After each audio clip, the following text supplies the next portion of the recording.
for Tuesday, June 4th, 2024 is now called to order. Andrea, would you please call the roll? Good afternoon. It is 5 p.m. As a reminder to all in attendance, this meeting is being recorded and live streamed on the county's YouTube page. Calling the roll, Mr. Miller. Mr. Sweeney. Present. Mr. Byrne. Here. Mr. Gallagher. Mr. Schron. Here. Ms. Conwell. Ms. Conwell is absent. Ms. Turner. Present. Ms. Stevens. Ms. Stevens is absent at the moment. Ms. Simon. Here. Mr. Kelly. Mr. Kelly is absent at the moment. Council President Jones. Here. You have a quorum. Thank you, Andrea. At this time, let's stand for the Pledge of Allegiance.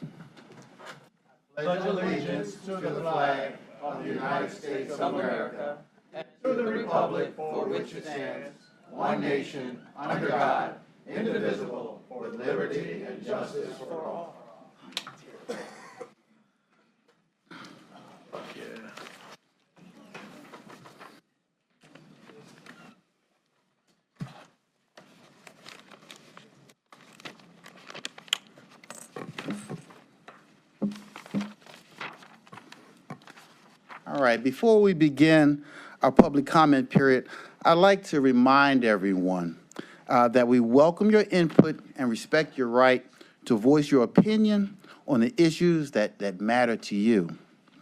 However, this council has a right and responsibility to maintain and enforce content-neutral rules of decorum. The council's rules of decorum have been posted on the doors of council chambers, and copies of these rules are also available in the back. We expect speakers and members of the audience to abide by these rules. Individuals who flagrantly or repeatedly violate the rules of decorum will be removed from the council chambers for the remainder of the meeting and may be barred from attending future council meetings. We have a lot of people who have signed up for public comment, so we will be strictly adhering to the 3-minute time limit. When you hear the bell, please conclude your comments. Everyone who has signed up will have their opportunity to speak. Finally, at the request of the Sheriff's Department, we ask that attendees please take a seat during the meeting and not loiter in the aisles or at the back of the chamber. If all seats are occupied, overflow attendees can watch the meeting via the monitor directly outside of the chambers. Right. At this time, Andrea, would you allow our first speaker to give public comment? Maurice Rhodes. Ms. Rhodes?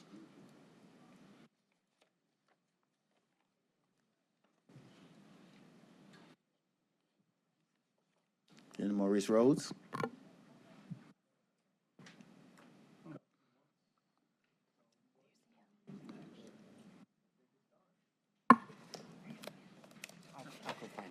All right, let's continue. Larry Rodriguez.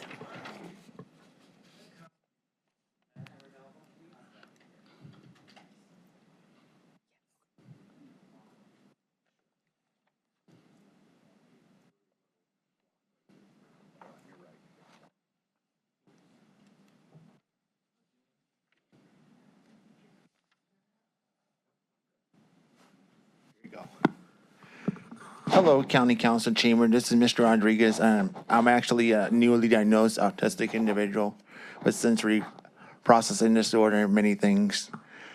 And one thing, Chris Rode, when we were doing the March for Access and last year at Public Square, he said he was going to work on making this the first county that's going to be accessible. I would like to see the county work with the different city leaders and different city mayors to make this a more sensory-friendly, more noise-free environment. Like putting policies in place where people don't play their music out loud or don't fix their cars a little bit for them not to make so much noise, and try to make things a little bit easier for those of us who are under the spectrum, because it's just annoying. People violating the music policies, blaring their stereos out loud for the rest of the world to hear. That's disrespectful. Not only that, we cannot cross properly the city streets and throughout the county because nobody knows how to respect the rules of, noise sensory friendly environment. I can't cross the proper way because every time I go to an intersection, somebody has their music out loud or their car's making noise. We need to work on things to make this a sensory friendly community. Thank you.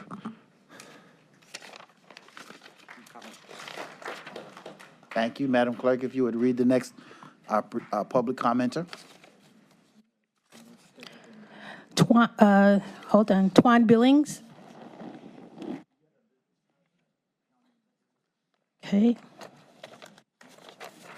Thomas Lakshin.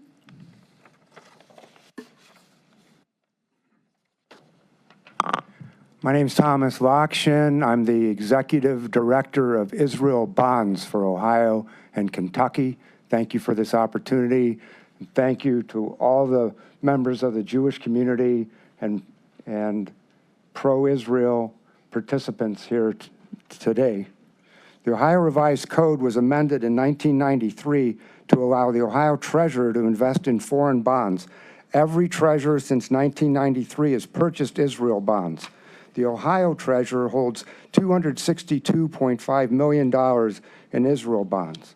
In 2005, the Ohio Revised Code was amended to allow counties to invest in foreign bonds. Cuyahoga County Treasurer Jim Rackauckas made the first Cuyahoga County investment in 2006, and Cuyahoga County's been purchasing Israel bonds for 17 years. There are 15 Ohio counties that hold Israel bonds, the most of any state. Numerous states invest in Israel bonds, including New York, Ohio, Florida, Nevada, Mississippi, Texas, Oklahoma, Illinois, and more.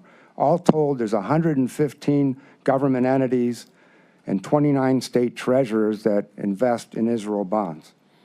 In 2016, the Ohio Revised Code was again amended to allow the counties and the state to invest 2% of their portfolio in foreign bonds, allowing Israel bond holdings to double. That same bill included provisions to make it illegal to boycott, divest, or sanction the state of Israel. In a typical year, Israel Bond sells about $1 billion of bonds in the United States. Since the start of the war with Hamas, October 7th, more than $3 billion has been sold, with $1.7 billion coming from institutions. Why? Although Israel bonds are not specifically rated, they fall under the foreign currency debt of Israel with an investment-grade rating. Israel bonds provide strong returns. Israel bonds diversify the portfolio. Israel has a 72-year track record of dependability. It has never missed a payment of principal or interest or defaulted on its debt. Cuyahoga County and the state of Ohio should continue to invest in Israel bonds to provide the best return while being fiscally responsible for the citizens of Cuyahoga County and the state of Ohio. Thank you. Maurice Rhodes.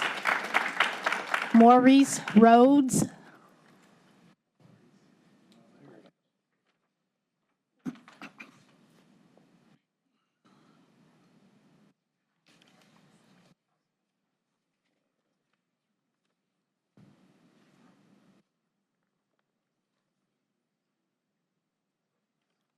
Thank you for calling me back. I was in the restroom.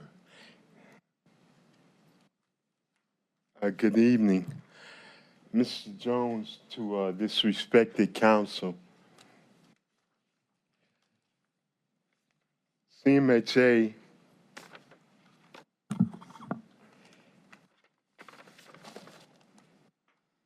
is violating the Fair Housing Act, the American with Disabilities Act, health codes, building and housing codes, finally, state and city fire codes. Because at 25 Severance, I have no wheelchair ramps.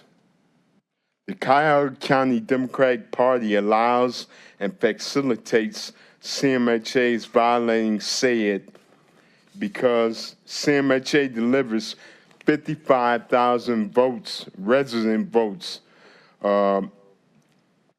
and maybe 2,000 employee votes, and maybe 1,000 contracted votes.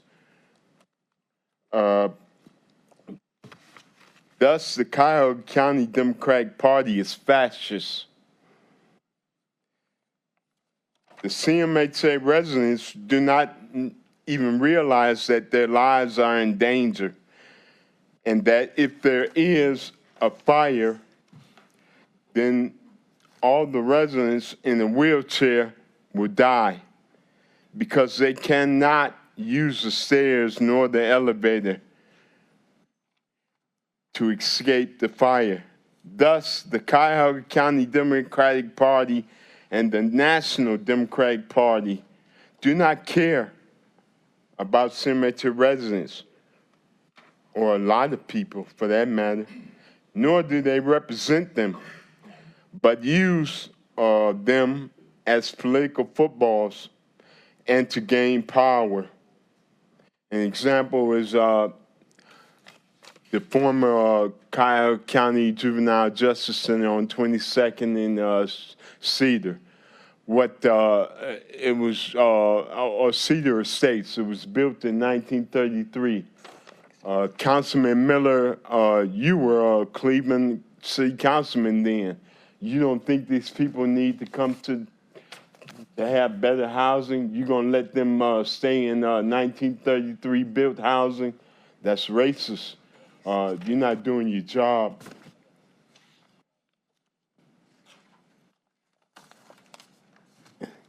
Listen, I need this issue addressed, and I need it addressed not right now. No, everybody, because I'm a nobody, everybody just passes Thank you, the Mr. buck. Rose. Time is up. Yeah, I'll be back. Okay, Mr. Lou? Yeah, thank you. Very welcome.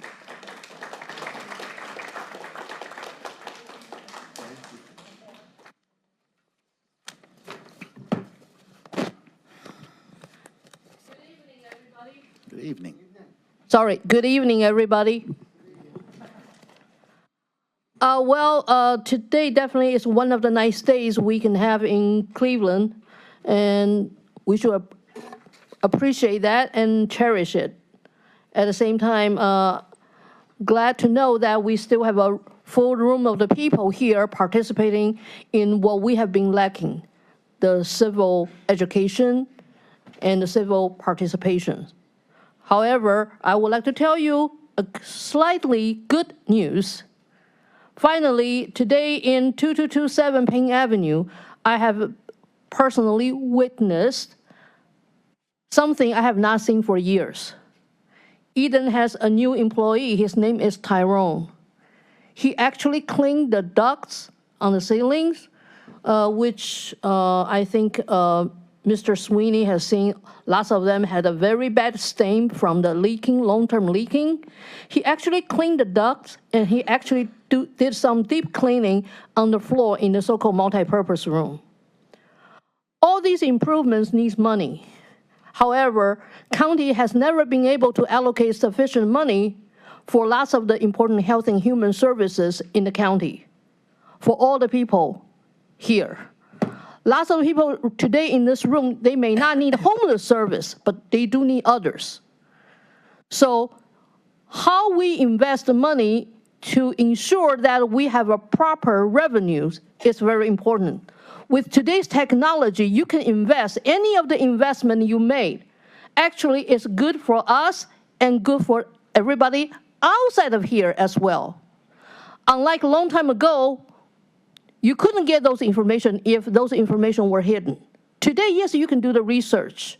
So I would like to remind all of you again, when we make the investment, please make sure the county government has a proper investment, making everything humane, especially to our own residents here. Our own money should be on us first, because people pay all the taxes into it. That's why we have a say. Today, everybody in this room, the reason we are here because we understand this is important. We are not like what happened in the past. We did not know, we couldn't participate. Today, people are here. So please, make sure our voices is your weapon, is your strength to fight against the discriminatory way of using our funding, our precious revenue. Today, the little improvement in 2227 Payne Avenue still cannot really make the whole thing better, but we need to continue. Thank you very much. Daniel Perlman.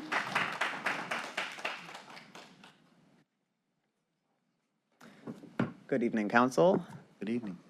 My name is Daniel Perlman. I'm a resident of Beechwood, and I would like to speak today about Resolution 2024-0208. I respectfully urge Council members to oppose this resolution that not only puts politics over the financial interests of Cuyahoga County residents, but further fans the flames of hatred targeting the Jewish community.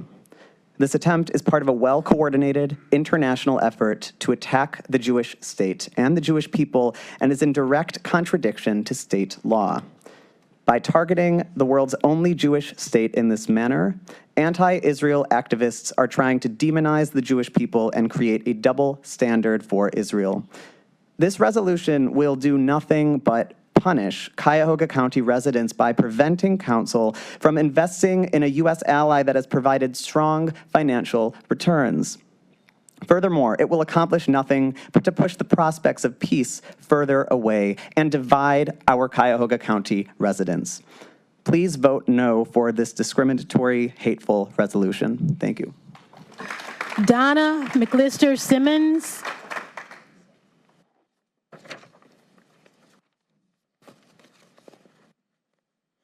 Thank you. I just returned from visiting Ms. Simmons, if you Israel. could state your name for the record, please. Anna Meister Simons. I just returned from Israel last week, where I was visiting my son. I've lived in Israel off and on since 1999, and the ties between Cleveland and Israel are great. There isn't a city that you could walk through in Israel and not run into people from Cleveland. There isn't a museum or institution in Israel that doesn't have the stamp of somebody from Cleveland's name on it, that funding from organizations like the Federation. Every year, I know of 10 who went last year from just my son's class, moved to Israel to support Israel. I want to remind all of you that these are people who do not support sexualized violence. These are not people who support taking hostages. These are people who support democracy and support Israel, which is the only democracy in the Middle East. These are people who will be voting in Cuyahoga County, in America, and in Israel. And from the people that I have spoken to when I was in Israel on this last trip, they're not so happy with the people who are representing them back home. And they're feeling that the parties in Israel and the parties here are not seeing eye to eye. And that they want to be supportive of Israel, but not and supportive of America, but not at the expense of Israel. So I encourage you to think about that relationship between Cleveland and Clevelanders and voting and America and how that's going to play out. Anti-Semitism has no room in our hearts, and it's got to have no room in yours as well. Thank you. Daniel Borison.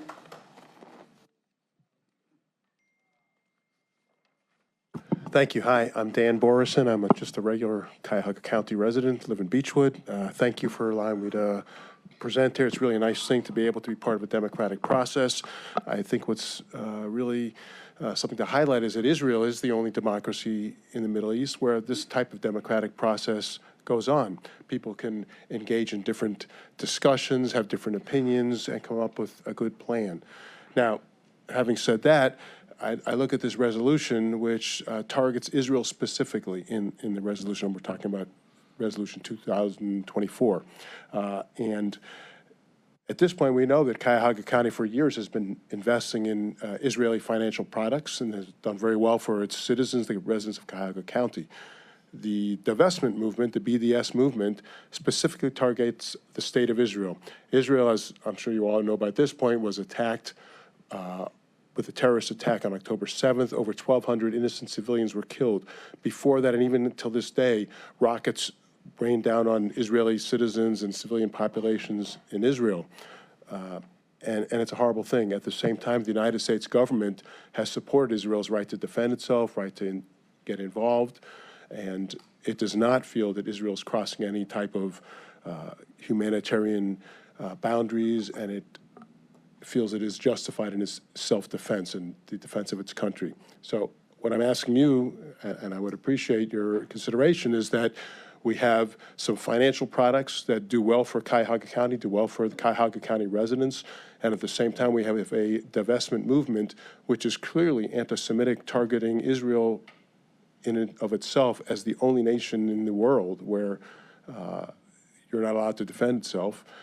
And that can be nothing but anti-Semitism. So as other people have said already, I would urge you strongly to consider the financial implications for the county and at the same time limit any type of actions that might be interpreted as anti-Semitism. Thank you. Eliev Sharvit.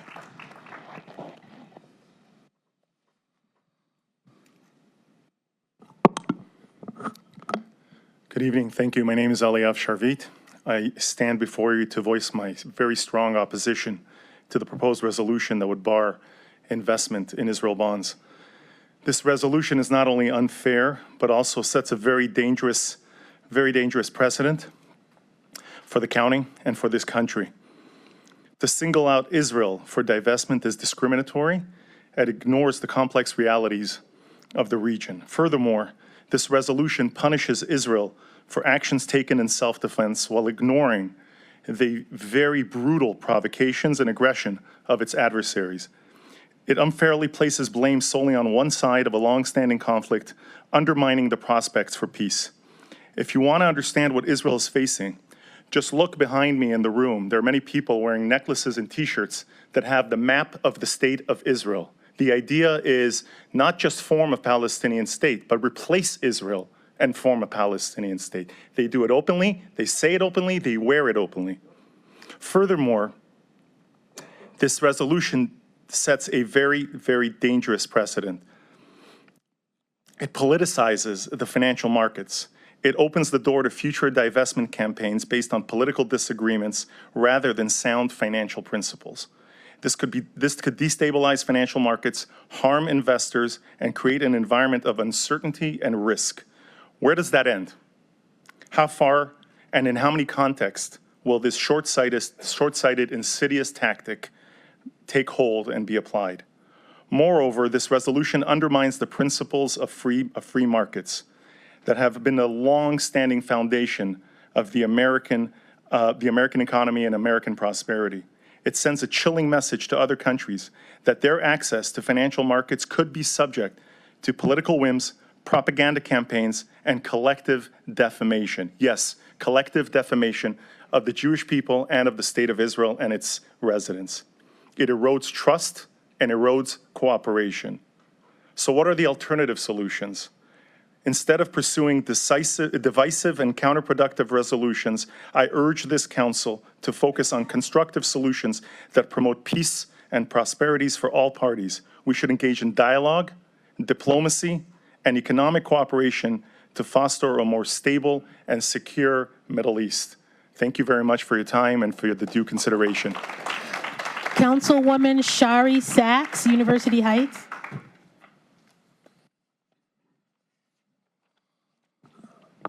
My name is Sherry Sachs. I happen to be on the Council at Large of University Heights, Ohio. I first want to thank this esteemed Cuyahoga County Council for providing the opportunity to address you in public comment. I stand here today to ask you, the Cuyahoga County Council, not to pass the Cuyahoga County Resolution number R2024-0208, which is both anti-Semitic and un-American. Terrorism has no place in our society, which I hope we can all agree on. Cuyahoga County, the state of Ohio, and the United States of America must stand in solidarity with the state of Israel in the face of terror and condemn acts of evil, not reward terrorist groups with this resolution to boycott, divest, and/or sanction Israel, which is our country's sole loyal and democratic ally in the Middle East. The fact that this resolution calls for, quote, the nation of Israel instead of the state of Israel reveals all supporters of this resolution's true intentions, equating anti-Zionism falsely with anti-Semitism. Hamas's occupation of Gaza as a proxy of the Islamic Republic of Iran, and Hamas is holding Gazans as human shields under its tyrannical rule, has been the main source of interference to peace in this region. This regime perpetrated the extreme atrocities on October 7, 2023, even though a ceasefire was in effect the day before on October 6th. Therefore, if the Cuyahoga County Council wants to, quote, condemn all forms of hate, as stated in the resolution, to result in peace, then I implore you instead to demand that Hamas's immediate surrender and immediate release of all living and murdered hostages. By the way, 5 of those, hopefully still living, are American citizens. Conversely, if this resolution passes, there would not be any possibility of creating peace in the region because this resolution and other BDS resolutions like it tie the hands of Israel, preventing it from defending itself, releasing the hostages, and pursuing peace in the region.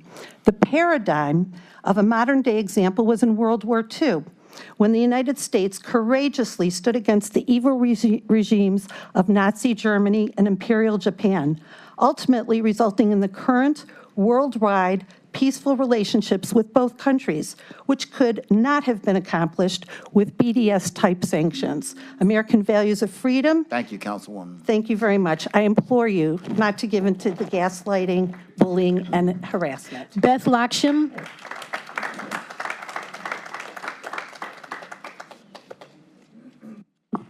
Hello, my name is Beth Lakshan. I'm a little confused as to what resonated with these 2 council members to even want to bring forth this resolution. I'm a taxpayer, Cuyahoga County, and I love when people invest my taxpayer money and I get a return on it. And I think everybody wants that. And Israel Bonds has proven itself again and again that it does just that. So if you just use logic, and by the way, everything that every pro-Israel Jewish speaker has said is steeped in facts. You can check them all. Well, I will say that some of the emotional tirades and direction that is given into this resolution are not facts, because a lot of those facts are gotten from a terrorist organization. And I'm sure that you know that you can't always accept that. So I implore you to vote no on this resolution. Israel Bonds is a great investment. Israel is a free and democratic ally of the United States of America. So as people have said before me, there is no place for hate. So there is no place for hate, then you have to vote no on this resolution. Thank you very much. Lydia Frankel. Lydia Frankel. David Pearl.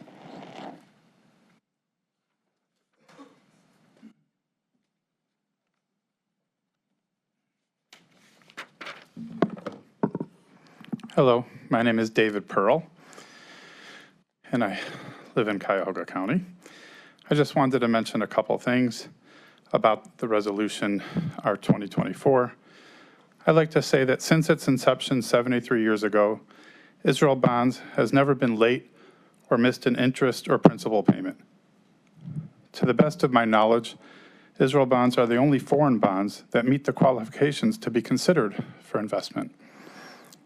Israel bonds have become a reliable investment for institutional as well as private investors seeking to diversify portfolios and preserve capital.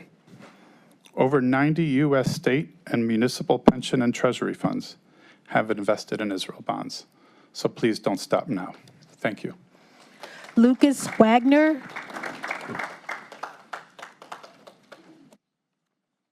Hi, I'm Lucas Wagner. I'd like to start by acknowledging the importance of our 2024-0208. Divestment from foreign bonds is a massive step. However, the language of urging doesn't match the urgency of the current situation. We're 9 months into a genocide built on top of 76 years of brutal oppression and displacement, 76 years of ruthless settler colonialism. And every day we sit here, more Palestinians are murdered, if not directly by IOF stormtroopers, then by a genocidal famine engineered by the occupation, or by injuries unable to be treated because Israel's been bombing the hospitals while the settlers block the aid trucks.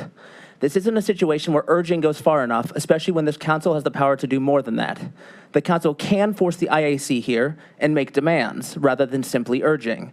We need to end this cycle of complicity.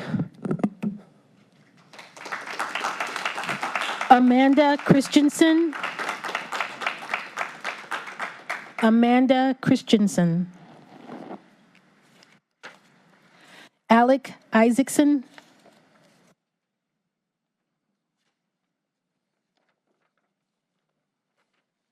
Madam Clerk, are the names also being announced out there? Could Amanda be out in the overflow? They can hear me out in the overflow. Excellent, excellent, okay. Can you give her a minute or no? Amanda Christensen.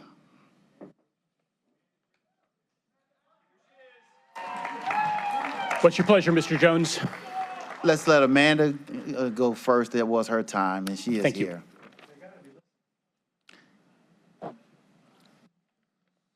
Can you hear us in the overflow room? All right. Hello, Council. My name is, am I good? Amanda Christensen. I'm a county resident, registered nurse, and a mom. I'm here today to express my desire for county tax dollars to be used for the betterment of people living in Cleveland and to call on County Council to uphold the highest standards of budget transparency. Namely, I'm calling on our council to end its part in supplying Israel with weapons. I would like to express support for the council to pass R2024-0208 to end all county investments in Israel bonds. This is a local issue, not only because we should care about humans having equal rights everywhere, not only because Cleveland is home to one of the largest Palestinian communities in the United States, but also specifically because our local tax dollars have been invested in Israel bonds. And as some of the previous speakers have pointed out, it's a pretty common practice, which I think just kind of highlights the pervasiveness of the issue. I do not believe investing in foreign states is an appropriate use of local tax dollars, really honestly, regardless of the return. And I urge the council to align with the community values in this matter. The nature of the request is incredibly urgent due to the catastrophic genocide occurring in Gaza as we speak. But it is also a moral imperative to make lasting policy change by committing to not making these investments in the future. And so I, in summary, urge the council to adopt the resolution and end the Israel bonds. Thank you. Alec Isaacson.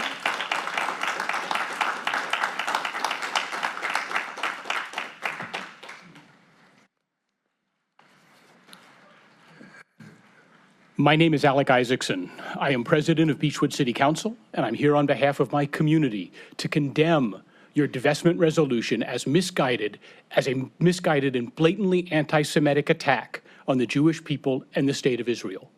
We, all of you and I, are local legislators with very specific responsibilities. It's incumbent on us to remember that and to remain focused on those responsibilities. Like the United States on September 11th, Israel was struck by terrorists on 10/7, Hamas terrorists who raped, murdered, and kidnapped innocent men, women, and children.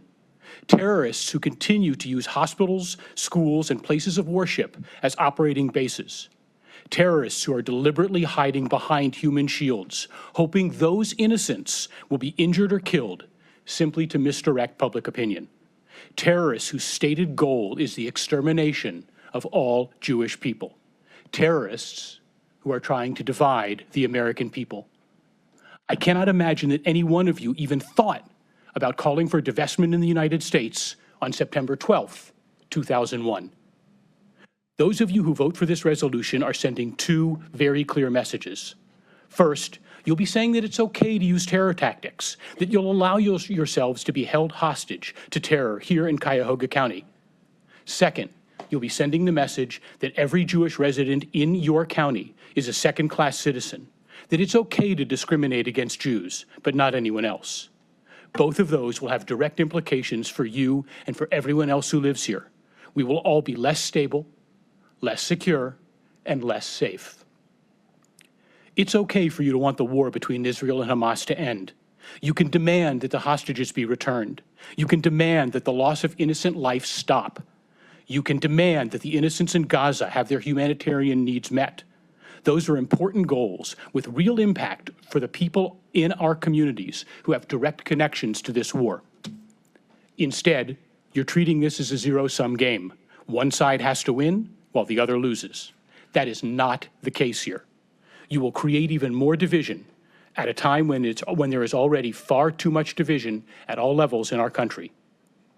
Our form of government designates the President of the United States and Congress as the international problem solvers, not us. Our job as local legislators is to bring our constituents together to solve local problems, like reducing crime and reversing the loss of educational and economic opportunities. We need to stay focused on that. Vote against this divestment resolution. Don't divide our community further. Thank you. Sarah Sesic. Sarah Sesic.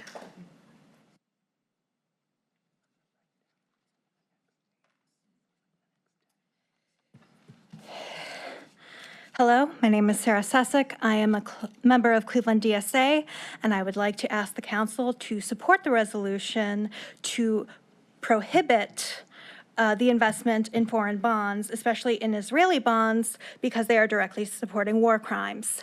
In order to support my point, I have brought some points that I got from Israeli newspapers, specifically the ones who are not supporting the genocide. And I'm focusing on the use of AI, since I'm a computer programmer.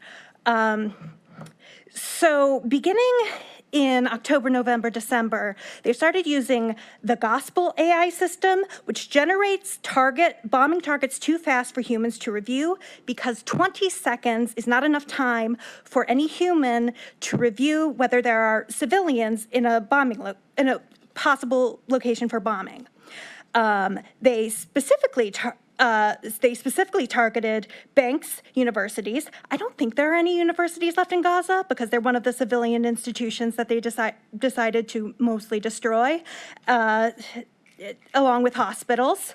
Also, definitely targeting apartment complexes.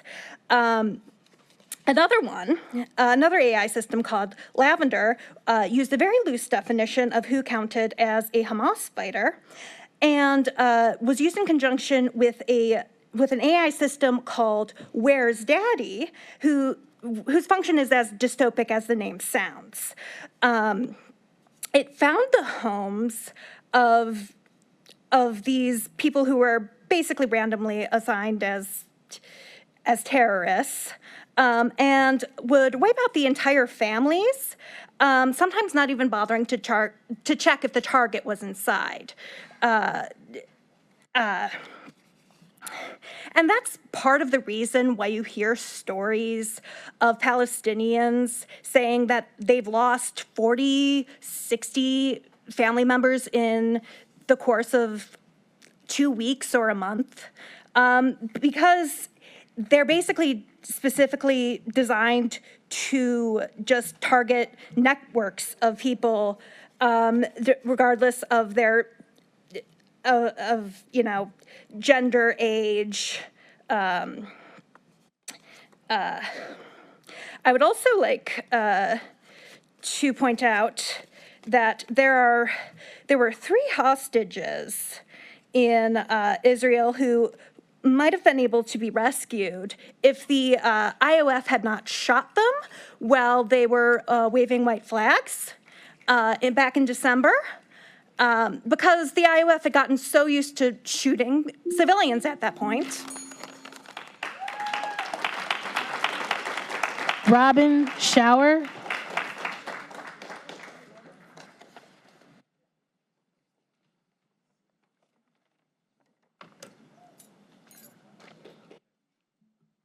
Hi, my name is Robin Scher, and I'm a resident of Shaker Heights.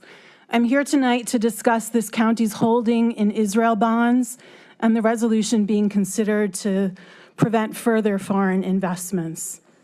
Maybe you've heard that Israel bonds are important to the Jewish community. It is true, Jewish families often give Israel bonds as gifts to celebrate important occasions. I'm a nice Jewish girl, and I've celebrated many important occasions. I was born, had a bat mitzvah, graduated high school, college, graduate school, got married twice, and had a baby. After all that, guess how many Israel bonds I own? None. 0. Why? Because I live here, not Israel. My family, my future, my community is here. Why would I invest my money in a foreign country instead of my own neighborhood? So if I, a Jew, have chosen not to invest in Israel, then why does my county in Ohio have $16 million invested in Israel? Maybe you have heard that not supporting Israel is anti-Semitic. So a quick clarification. Jews are an ancient people. Zionism is a 19th century political ideology. And my own parents are older than the country of Israel. Anti-Semitism is the hatred of Jews, not criticism of a political ideology or a government. Anyone who tells you otherwise is trying to sell you Israel bonds.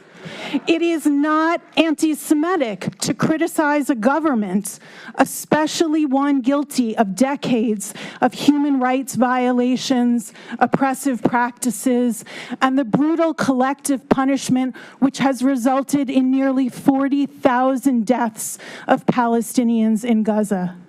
Maybe you have heard that Jews need Israel to keep us safe, and that investments in Israel protect the American Jewish community. To me, supporting a foreign country on my behalf sounds like a subtle threat, an assertion that as a Jew, I need a backup plan, somewhere else to go, that my leaders are shuffling responsibility for my safety to a foreign entity. The true threat of anti-Semitism lies precisely in the implication that Jewish loyalty and safety belong elsewhere. It is a persistent, dangerous stereotype that Jews are outsiders with no allegiance to our home. Your $16 million investment in a foreign country only fuels that notion that Jews don't belong here, that our loyalty is to Israel and not to Ohio. Khalid Abdallah.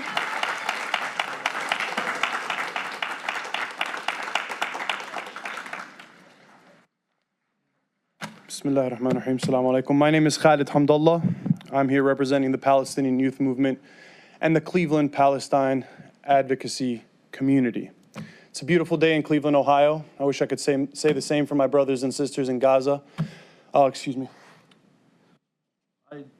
Just checking, making sure Hamas is not in the room with us. It seems some of the comments were directed as if they were, so I just wanted to clarify.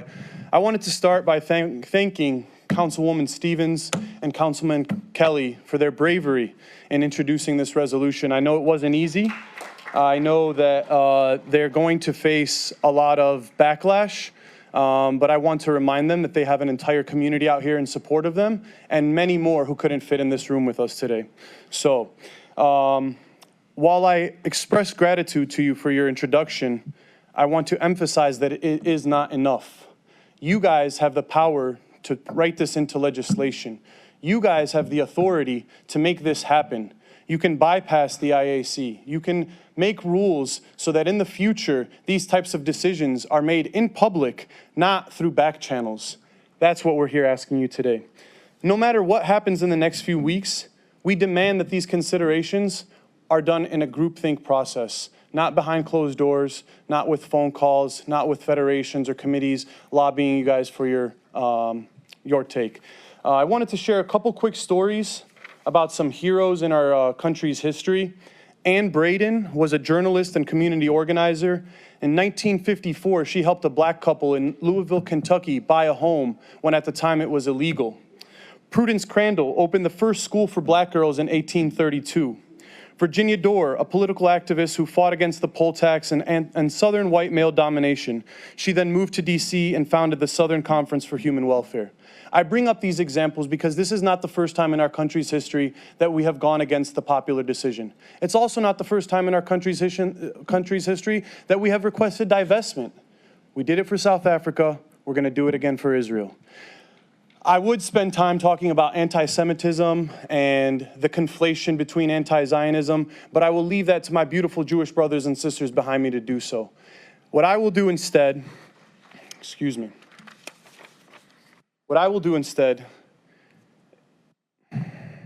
let me choose my words carefully here.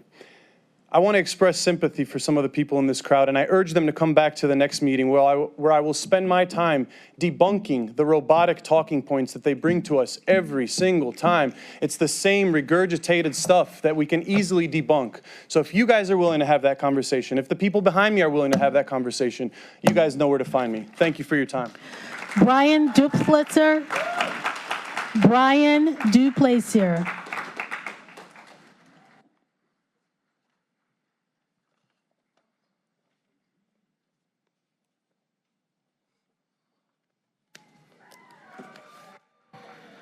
My name is Brian Duplessis, and I am a resident of Cuyahoga County, and I am concerned about this county's investments in Israeli bonds. Would this council invest in a company that sold firearms to children in order to turn a profit, or a company that hires child labor in the name of profits? A year ago, I would have been confident in saying that there's no way. But today, I'm not sure I can be that confident with that answer, as any trust in my elected representatives have been broken. Just in March, knowing full well what you were doing, this body invested $3 million into a country committing a genocide on my family's people. The state of Israel has killed over 15,000 children. It continues to impose unlivable conditions on Palestinians, even in the West Bank, not even Gaza. My father-in-law tells me horror stories of armed Israeli settlers roaming freely and supported by the Israeli military, shooting any Palestinian that they want. Your investments using my money is what allows Israel to purchase weapons to kill our people and destroy our homes. It allows them to purchase ad space to spew out their racist propaganda that Palestinians aren't worth space on this earth. You are feeding a monster that continues to flagrantly ignore international law and laugh at democracy while we send them money. I don't know much, but what I do know is when you reward bad behavior, that people will keep behaving badly. And you're all rewarding bad behavior to the tune of $16 million. And $16 million might not seem like a lot to you all, but it is a hell of a lot of money to me and my neighbors. When my children ask if they can go visit their grandparents and cousins back home, I now have to tell them that that is impossible because our own elected representatives from the national down to the local level are busy making money off of their oppressors and murderers. And if you think that's something you should never say to a 3-year-old child, you're right, you shouldn't. But it is something that I now have to say to my 3-year-old daughter. But, sorry. But that is something I have to tell my daughter because the investments you all are making and continued rewarding of Israel's bad behavior. And I want to extend my sincere thank you to Councilpeople Stevens and Kelly because of their immense courage in fighting to keep our tax dollars here at home. For the rest of you, when you go home and your children or grandkids ask to visit their cousins or grandparents and you immediately say yes, please know that that is a privilege that you have to be able to do that because I don't have that privilege anymore because of your investments. Thank you. Alyssa Meiliger.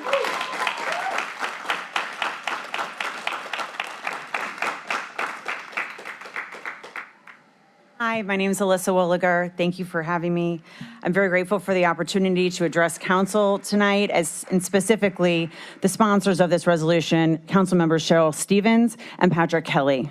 The resolution specifically states that council condemns violence of any kind and all forms of hate, including anti-Semitism. Despite its assurances to the contrary, this resolution is based in hate, which is obvious simply by examining its language. The only reason we are here today is anti-Semitism. Point of reference, the State of Israel, as it is officially called, was declared on May 14th, 1948, and no one who knows anything about this incredible country would ever refer to it as the nation of Israel. They would also know that Israel and the Palestinian people share a common enemy who lists the genocide of Jews as its main purpose. That enemy is Hamas. The statistics and language used in the resolution are intentionally vague. They grossly underestimate the loss of Israeli life and the atrocities committed by Hamas against Israelis, amounting to some of the most gruesome crimes against humanity the world has ever seen. Families were set on fire. Children were murdered in front of their parents and siblings, and men and women were raped repeatedly to the point that their bodies were broken before being shot in the head by the monsters who raped them. I could go on, but I only have 3 minutes. The statistics cited in this resolution regarding loss of Palestinian life were supplied by Hamas, a terrorist organization. The United Nations has declared them to be false. Why are you quoting them? What evidence, other than the word of terrorist, do you have to support these numbers? Even more so, what relevance do these statistics have to the job at hand, which is caring for our country? Israel has never defaulted on a payment or of principal or interest on their bonds. No matter what war they have been forced to fight, there has never been a default. Why rob our county of a reliable, profitable investment that has been utilized by governments and individuals for decades? Why now? These bonds aren't coming due this year, and they don't automatically reinvest. No decisions have to be made anytime soon regarding this issue, so why bring this resolution at all?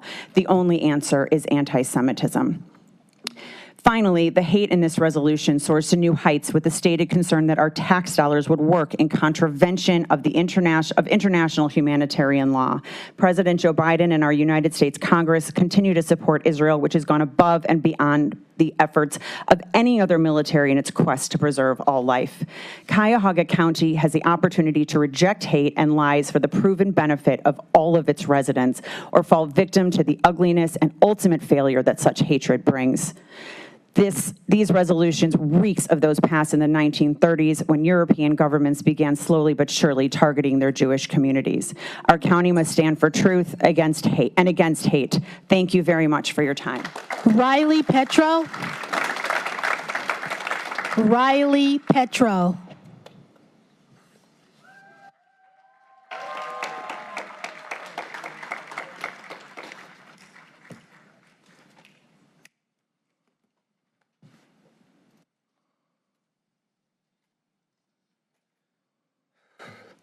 My name is Riley Petro. I'm representing the Party for Socialism and Liberation. I want to talk about, since this is June, I want to talk about pinkwashing. What pinkwashing is when an organization or a person falsely shows solidarity with gay LGBT rights and is a cover for any of their misdeeds. Israel does this. Israel claims to be the only democracy in the Middle East, and that they uphold LGBTQ rights, while being an apartheid state that puts Palestinians as second-class citizens, while committing a genocide that has killed 40,000 Palestinians in Gaza. Doesn't matter whether they're straight, doesn't matter whether they're gay, they are dying. This is pinkwashing. Pinkwashing is when our councilman, Chris Ronayne, shows up to Cleveland Pride, and we are investing $16 million into Israel. Money that goes to their military to commit genocide. This is unacceptable. This is absolutely abhorrent. This money needs to be divested now. Queer people such as myself do not support Israel. Queer liberation will not come without Palestinian liberation. Thank you. Rabbi Rosette Haim.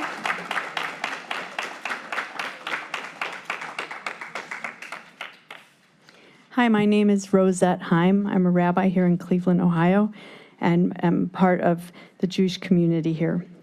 I want to thank the Cuyahoga County Council for having the opportunity to be able to address you today and to be able to speak about this resolution, R20240208. I urge you as the executives of this and as the treasurers who will be analyzing these issues to continue to invest in Israel bonds for the benefit of our county and for the express purpose of supporting the state of Israel, the only democracy in the Middle East. I want to talk a little bit about what it means to boycott and divest and sanction against Israel. This movement is a way to promulgate misinformation about Israel. It continues to undermine Israel's importance in the region and to our country here in America. It is a way of disseminating disinformation, manipulating truths, eliminating a huge part of Jewish history, and it flat out promulgates lies against Israel. In order to do this, many have used the opportunity to propagate Jewish hatred in our community.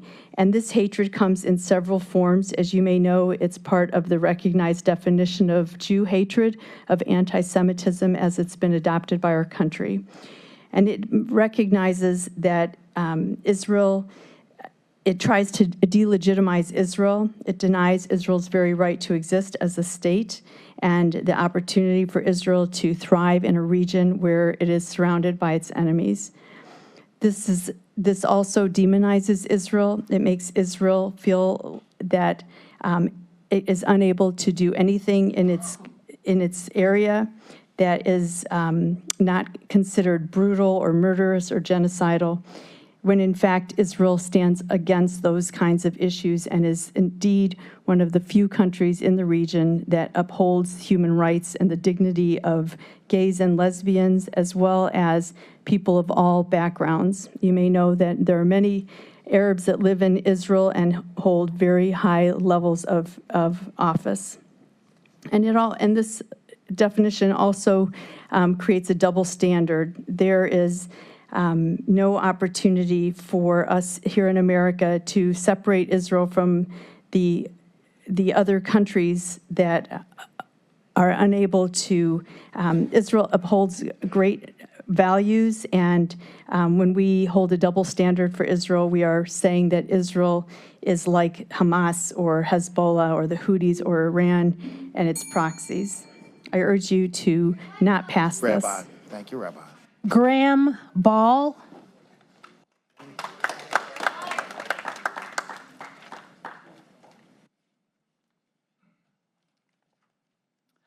Hello, Council. My name is Graham Ball, and I live in District 10 in Cleveland Heights, where Council Vice President Cheryl Stevens is our representative. I want to start by thanking Vice President Stevens and Councilman Kelly for bringing this historic resolution to divest from all foreign governments, including the State of Israel. I understand that many members of this council were unaware about the county's investments in Israel's apartheid government before we started coming here and telling you about it. Well, now you know, and now you have a resolution in front of you to do something about it. I understand that many members of this body may be concerned about political backlash from local Zionist organizations.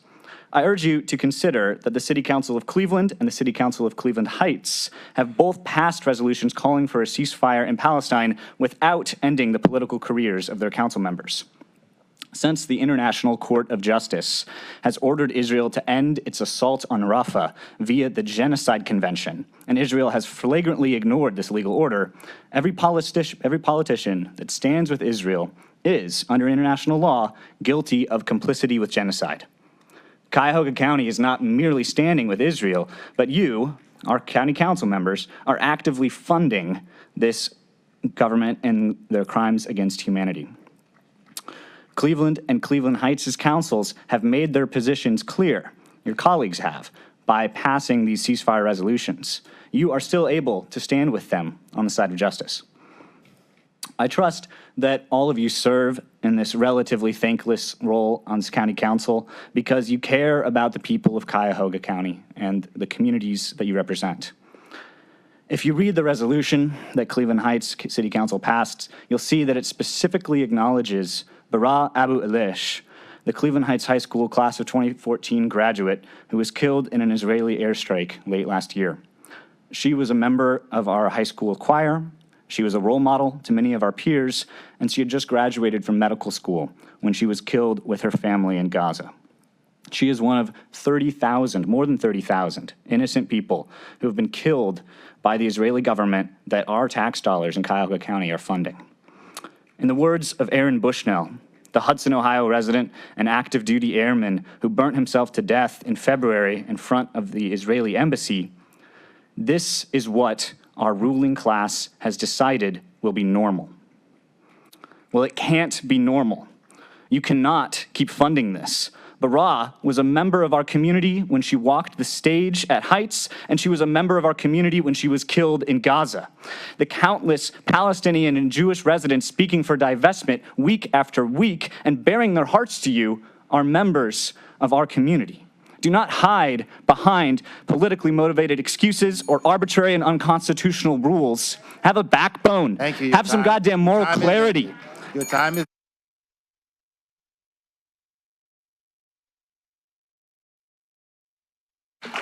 Nathan Gerlago. Nathan Gerlago.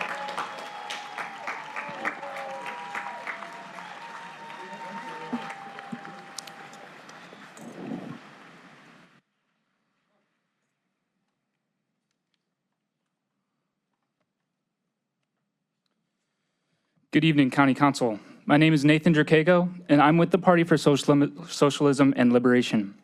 I just want to start off by saying that I do not hate Jews by any stretch of the imagination, so I'd appreciate it if we could stop acknowledging that blatant straw man against everyone who supports Resolution 2024-0208. Tonight is historic. The reading of Resolution 2024-0208, brought to us bravely by Councilmembers Stevens and Kelly, presents the ability to do some good for this community, as well as a chance to step in a direction that will begin to alleviate some of the Palestinian people's suffering. Although this resolution is a step in the morally correct direction, the language in it falls short of addressing the severity of Israel's occupying army's abhorrent violence, of which there is admission to within the resolution. This resolution states the council will urge the county treasurer, and investment advisory committee to cease and prohibit investment in foreign bonds. This urging is urging the extent of what this council can resolve to do, because I see no proposed actions that could possibly hold the county executive, treasurer, or investment advisory committee accountable if any of them simply choose to ignore county council's urging to prohibit investment in foreign bonds. It is obvious the resolution should include requiring reports of when divestment occurs and repercussions that will occur if it doesn't. It is inarguably clear there is blood on all those who invest in Israel's hands. And if we want to uphold the morals mentioned in the original resolution, there must be incentives put in place. To conclude, I commend this county council's effort in holding an initial reading of this potentially historic resolution. But I urge you to amend the language to more adequately meet the severity of suffering that Palestinians are facing at the hands of the Israeli government and military. The suffering that is aided in part thanks to the $16 million in investments like those from Cuyahoga County. This is a historic meeting. And the public and generations of Palestinians will remember this council's actions in the future, whatever they may be. Miriam Azar.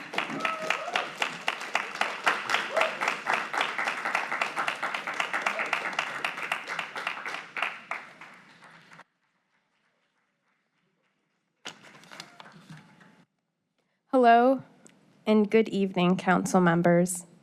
My name is Miriam Assar, and I'm an attorney, and I'm here speaking as a member of the Party for Socialism and Liberation.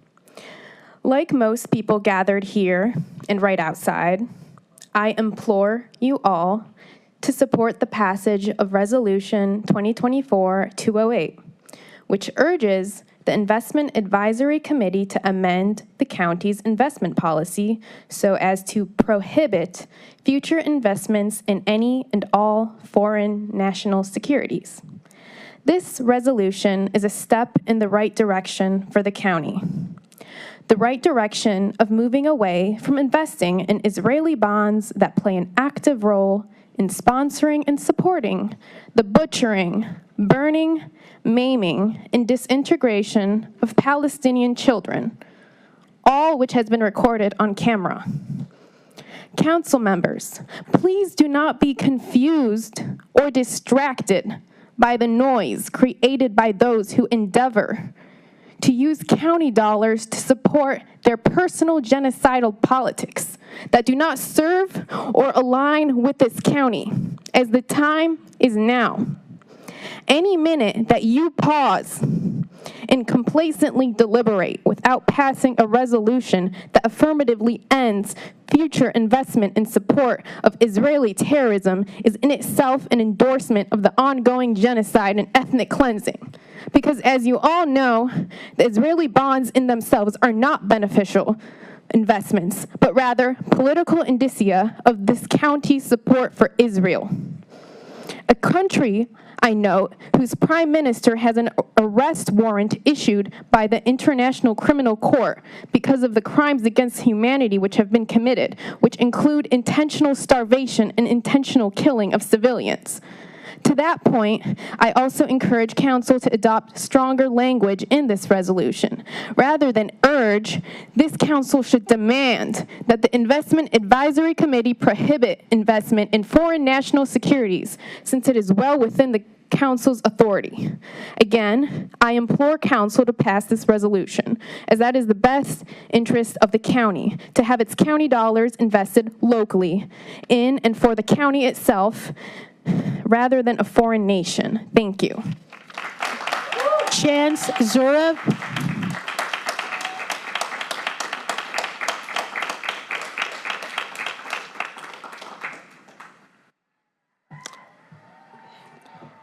My name is Chance. I'm a member of the Palestinian Youth Movement. Today marks our 5th meeting at Cuyahoga County Council. And I want to say we appreciate the willingness to work with us, and thanks to the work of some council members, there will be a resolution being introduced today. I know a lot of people were nervous, seeing us come through their doors, especially today.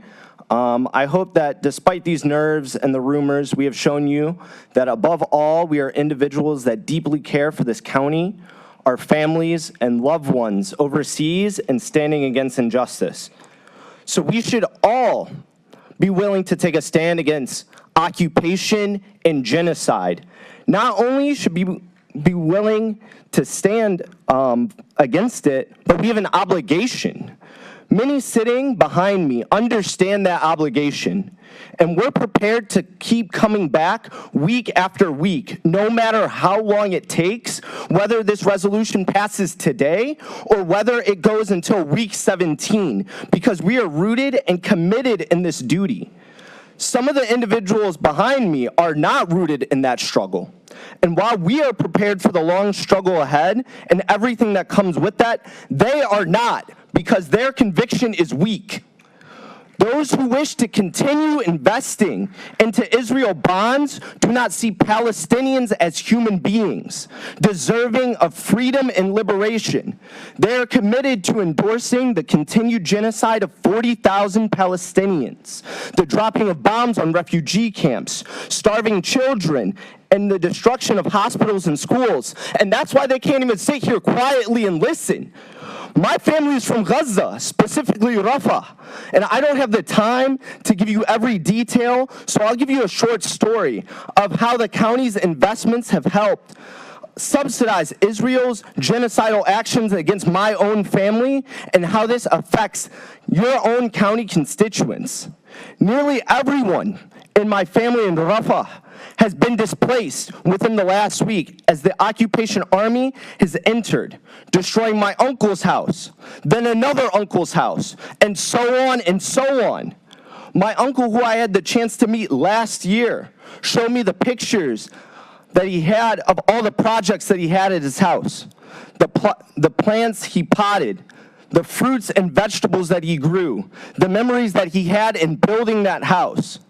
Today, all those houses, all those memories are gone. The town that my father was born in, the city that my grandparents called home, getting married in, having children, is gone, and all the memories with that because of a genocidal entity that acts with impunity. My story is not unique, but just one of the thousands of county residents.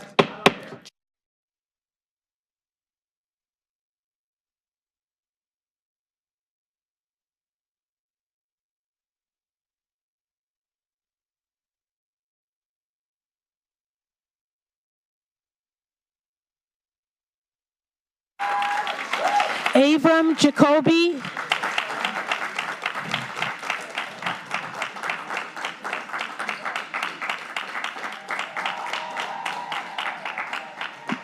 My name is Avram Jacobs. I'm a Beechwood resident. Thank you for your time.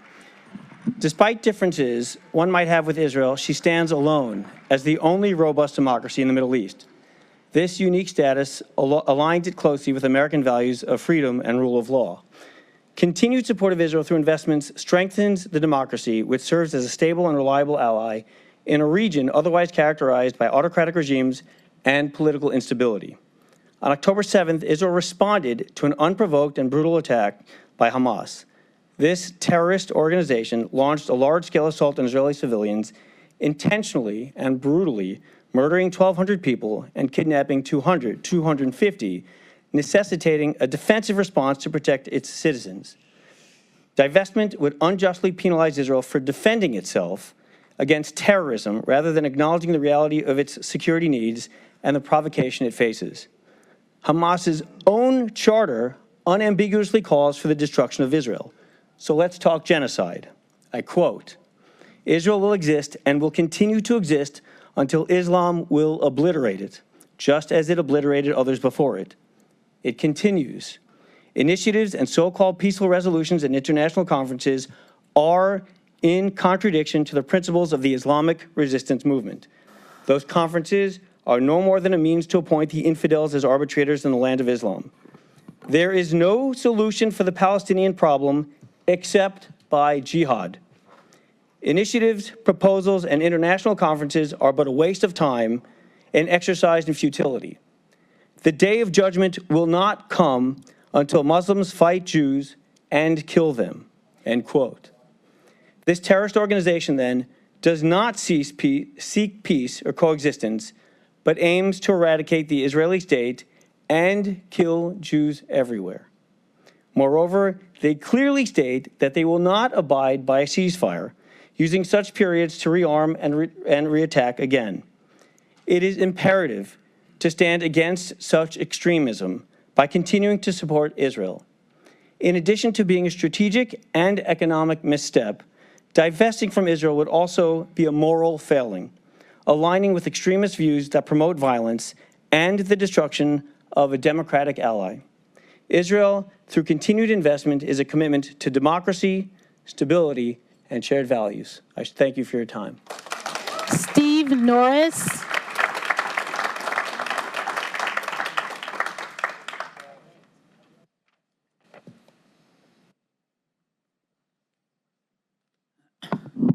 My name is Steve Norris. I wanted to say thanks for Resolution 208. Make the resolution permanent, not just an urging, and divest from all, not just avoiding future investments. Israel intensifies hunger into famine by blocking food aid.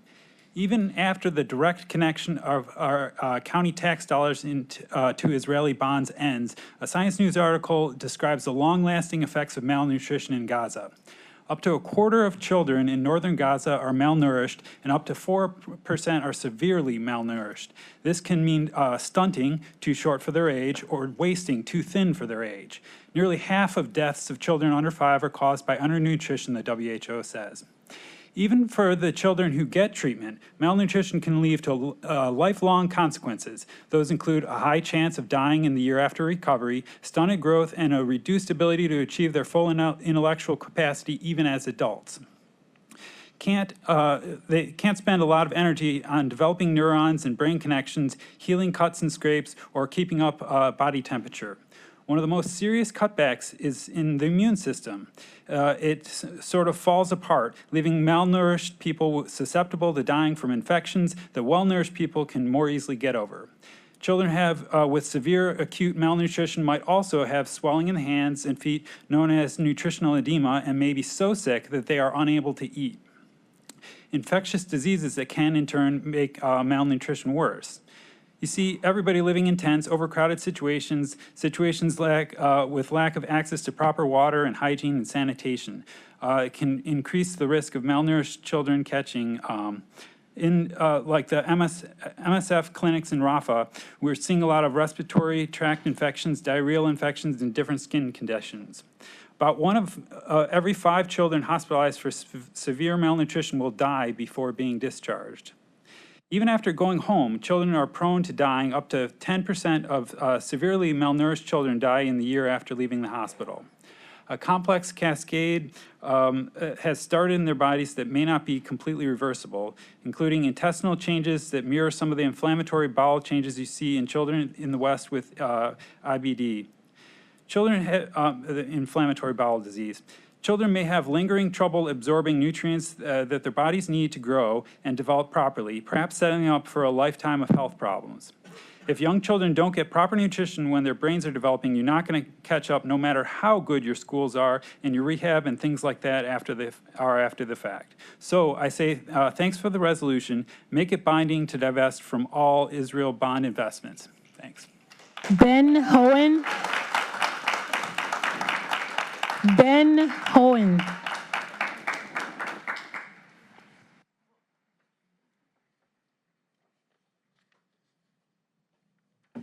Good evening, Honorable Council. My name is Ben Hohen. I am a Cuyahoga County resident. I live in Cleveland Heights, and I had the honor of being nominated to the Board of Zoning Appeals in Cleveland Heights by Councilwoman Cheryl Stevens, who was at the time the mayor of Cleveland Heights, and I consider her to be a friend and a friend of the Jewish community. That being said, I want to quote the great Rabbi Jonathan Sachs, who once said, "They came for the Jews because of their religion. When it was no longer acceptable to come for their religion, they came for their race. When it was no longer acceptable to come for their race, they come for the Jewish state." And that's where we are today. War is not good for anyone. We're hearing a lot on both sides. War is horrible. Every innocent life that's lost in war is a tragedy. An innocent life has been lost on both sides. And sure, we all feel that the war must end. And it can end today, immediately, without delay. We've heard a lot about occupation. There are over 100 hostages being occupied right now in the Gaza Strip that can be released, and the war would end. In 1933, laws were legislated by a democratically elected panel that took away my family's rights, many of the families of people who live here and are in this room. By 1945, they were all dead. It was a democracy. It was legislated. It was legal. You have the right to pass the legislation. If you don't want to invest in Israel bonds, don't invest in Israel bonds. It's a good investment. In fact, I can quote the County of Palm Beach clerk who just in Palm Beach County, Florida, they just raised their investment cap from 10 to 15% of their entire portfolio to invest in Israel bonds. He said, "My first duty is to the taxpayers of Palm Beach County is to make sure that our tax dollars are protected and invested correctly and wisely. Israel bonds are paying higher rates than our U.S. treasuries and are just as safe. But if you don't want a good investment, don't invest. but I implore you, do not pass this resolution because of where it will lead. Thank you. Francois Jacobs.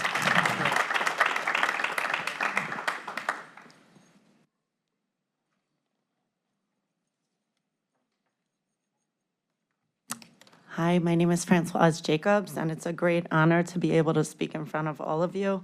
I do appreciate this opportunity. I just have to say, I'm truly sad and shaking and scared. I've never been in this kind of situation before where I felt so much hatred to me personally. I'm here representing humans, and I really appreciate Mr. Rodriguez and Mr. Rose for starting off the meeting and speaking about noise pollution and the need for wheelchairs. I think everyone in this room agrees that those are very important things for every citizen, not only of our community, but of every community across the world. And I think that there's not one person here that wouldn't agree with that. Unfortunately, that's not what we're talking about today. We're not taking away any money from something like that. Those are all very important issues. What we're doing is making a sound investment. It is not something where we're taking money from something that's important. We are investing in order to get a very good return. This is something that will actually help our community and will help all the residents to get wheelchairs, to get needs for any type of human being that is, of course, important to everyone here. Unfortunately, I feel very sad because as an American citizen, I've been saying one nation under God for my entire life, the Pledge of Allegiance, and I think that we all are focusing on the wrong issues here. I think that we should be focusing more on serving ourselves, serving God, and serving each other to help to promote peace for everyone in the world. And unfortunately, there's a lot of misinformation going on around the world right now, and I feel like either Israel is really bad at genocide or 150,000 Palestinians in 1948, who started out in the state of Israel, have not shrunk, but have almost quadrupled in size to now there are 2 million Palestinians. So either Israel is really bad at genocide or it's just not happening. So I do appreciate you guys taking this under consideration. It's something that's very close to my heart. And I'll tell you on a personal note, I know Israeli troops that their most important thing, they could be carpet bombing, but instead they're going house to house, losing Israeli troops because they want to make sure that innocent people's lives are saved. So please, from the bottom of my heart, I hope that we will help not just Cuyahoga County, but help the world to be a better place. Thank you. Dalen Armstrong.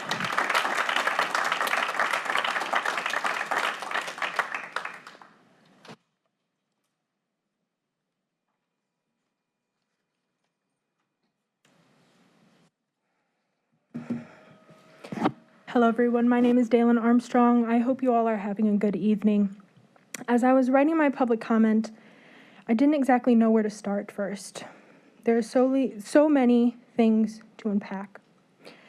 I could discuss the fight for liberation in Palestine, Congo, Sudan, Tigray, Hawaii, Haiti, Puerto Rico, and so many more. I could talk about the continuous gentrification in Cleveland and surrounding Cleveland areas. I could talk about the amount of human beings who are unhoused and do not have basic human rights to clean drinking water and food access. I could talk about the environment and ecocide and its connection to the ongoing genocides and exploitation of people and resources. I could talk about the strategic military recruitment in Black and brown neighborhoods and schools. I could talk about the lack of funding for public schools and education. I could talk about the amount of over-policing, whether through physical policing and brutality or through surveillance.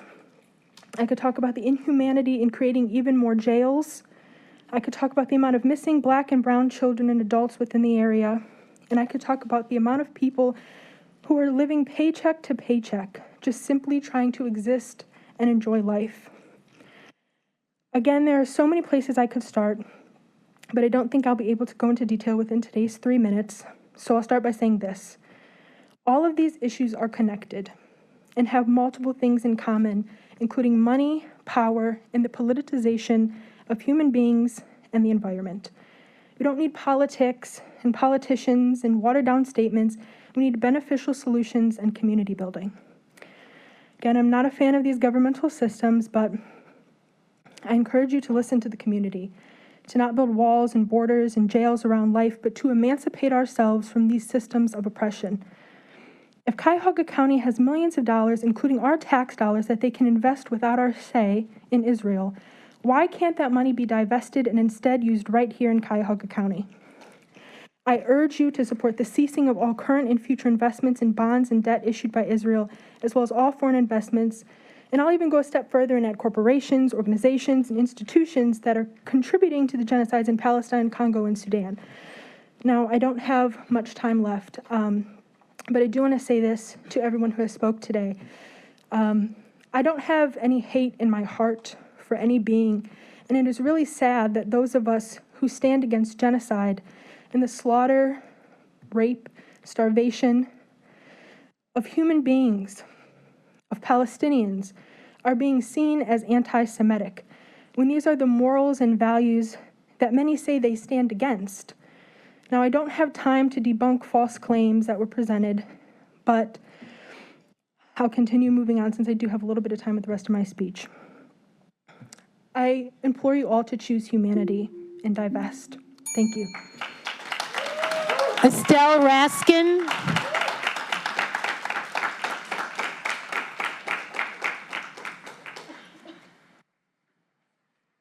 My name is Estelle Raskin, and I am a Cleveland resident. A Jerusalem Post headline from March 28th of this year states, quote, "Fighting back against anti-Semitism with Israel bonds. How can concerned Americans demonstrate their unwavering resolve for the state of Israel? One exceptionally effective way is to purchase Israel bonds," unquote. Since the Cuyahoga County announced that it will be proposing a resolution to move the county towards divesting from all foreign bonds and sovereign debt, claims have been made that divesting from Israel bonds is anti-Semitic. Based on this reasoning, the only way for our county to not be anti-Semitic is to continue investing our tax dollars in Israel always and forever, and despite any changing conditions. Because as the headline states, we have to demonstrate our unwavering resolve for the state of Israel, right? Otherwise, we are anti-Semites. Again, I just want to make sure I'm on track here. We have to support Israel unconditionally, right?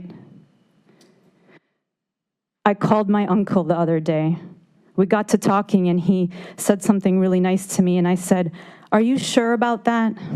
He said, "Firstly, I'm not afraid to tell you when I think you're wrong. And secondly, I will support you no matter what." Then he corrected himself. "As long as you don't kill anyone, I will support you." Now, I'm a Jew through and through. Both sides of my family as far as we can trace back. I've already stood up here and told you that parts of my family were exterminated in the Holocaust. How dare my uncle? He must be anti-Semitic to not show his unwavering, unconditional support to a Jew, no matter what. Frankly, I shouldn't have to use my Jewish identity to explain that opposing the ongoing atrocities committed by Israel against Palestinians is not anti-Semitic. A religious argument just plays into the hand of a ruse. You know what we are enabling by getting caught in the fly trap of debate about anti-Semitism? The killing and starvation of babies and pregnant mothers. I denounce acts that are in violation of human rights. I condemn governments that suspend adherence to international law. I shouldn't have to tell you anything about my religious affiliations in order to decree acts of oppression, nor should Cuyahoga County. Don't let this Trojan horse obscure the ghastliness of Israel's actions. Don't be deterred, first and foremost, from your humanity, and secondly, from your obligation as representatives of this county to sever your financial support of the crisis unfolding before your very eyes. The people of Cuyahoga County demand an immediate relocation of Cuyahoga County funds from Israel bonds. Our tax dollars should be invested in giving life to our community, not extinguishing it on behalf of a corrupt government. Thank you, Mr. Starr. Time is up. Time is up, Mr. Starr, your time is up. Your time is up. Eric Sonnenberg.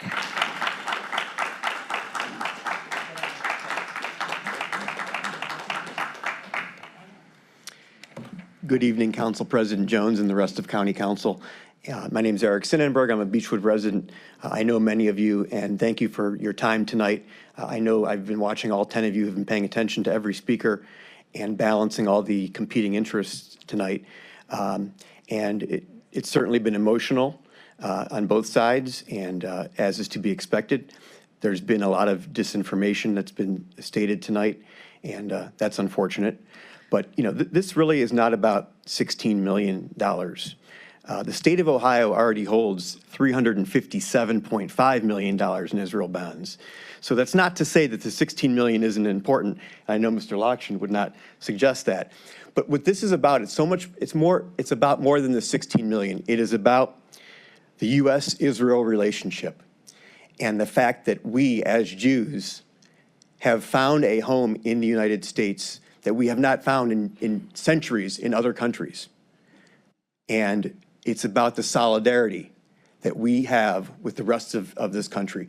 It's about, Chris does this, it's that solidarity that we feel with our county when our county decided to invest in these Israel bonds. So it's not about the money, it's about the solidarity, the unity, the brotherhood that we feel as Jews, as the biggest minority group, when our county made the bold decision to invest in these Israel bonds several years ago. And I would urge you tonight to not pass this resolution and to continue that bond and to strengthen that bond that we have between our community and all of your communities. Representative Stevens, you were at Mendy Klein's funeral. I don't want to think about what he would be saying if he was here right now. But anyways, that bond that I thought we had is what's important, and that's what this is about. It's not about 16 million. It's about the bond between our community and all of your communities. And if you pass this resolution tonight, it will be a sign and a signal that that relationship and that bond is no longer there.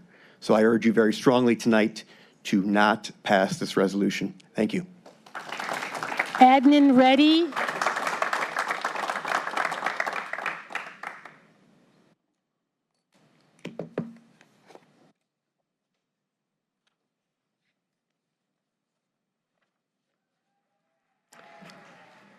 Assalamu alaikum. My name is Adnan Reddy. I'm a resident of Shaker Heights. Like my representative, Ms. Turner, I'm a graduate of Shaker Heights schools. And I bring up school because every middle schooler in Ohio, as part of their U.S. history class, is taught about the Trail of Tears.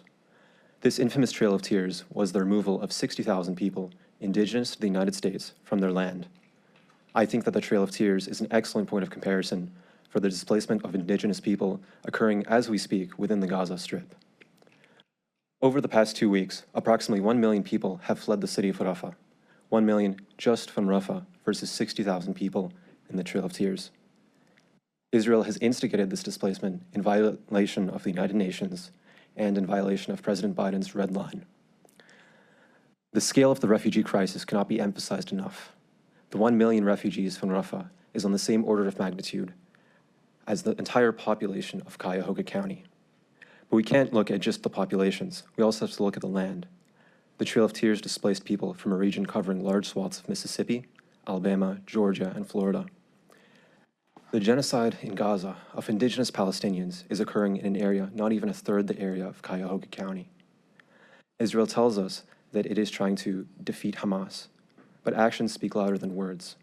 Israel has destroyed hospitals, schools, housing, roads. Israel has killed civilians at a faster rate than any 21st century conflict. Israel's actions show us that it is targeting civilians. Israel tells us it has the most moral army, but again, through its actions, shows us it is targeting civilians. Israel tells us it is a Jewish state representing the Jewish faith and culture. Through its actions, it shows us it is a military state whose culture is violence and whose religion is profit. Profit is what brings us here today after all. Cuyahoga County has invested $16 million with the expectation of profit. We as Americans have a long history of profiting from genocide. That's why the comparison to the Trail of Tears must be made. We cannot change our history, but we can correct our current course by divesting county funds from genocide.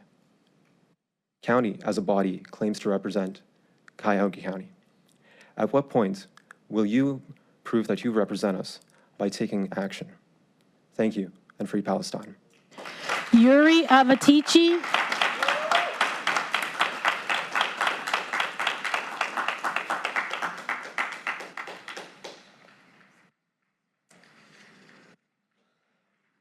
Shalom, salam, peace.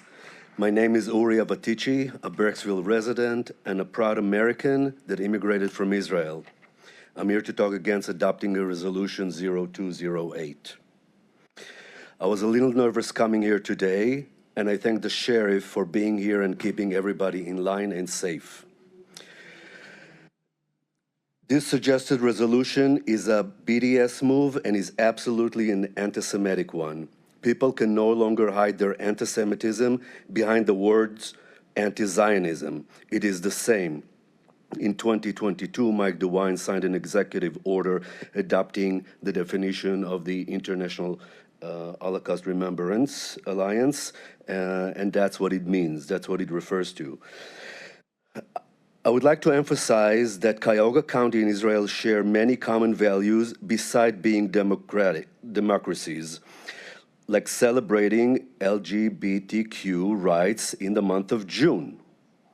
Like in many Arab states, being gay is punishable by death after torture, just like the American hostages now being held by the Palestinians in Gaza.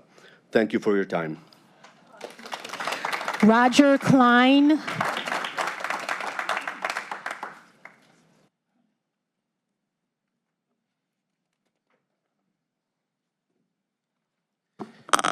Thank you. So I'm a former chair of... Mr. Klein, if you could state your name for the record, please. Sorry.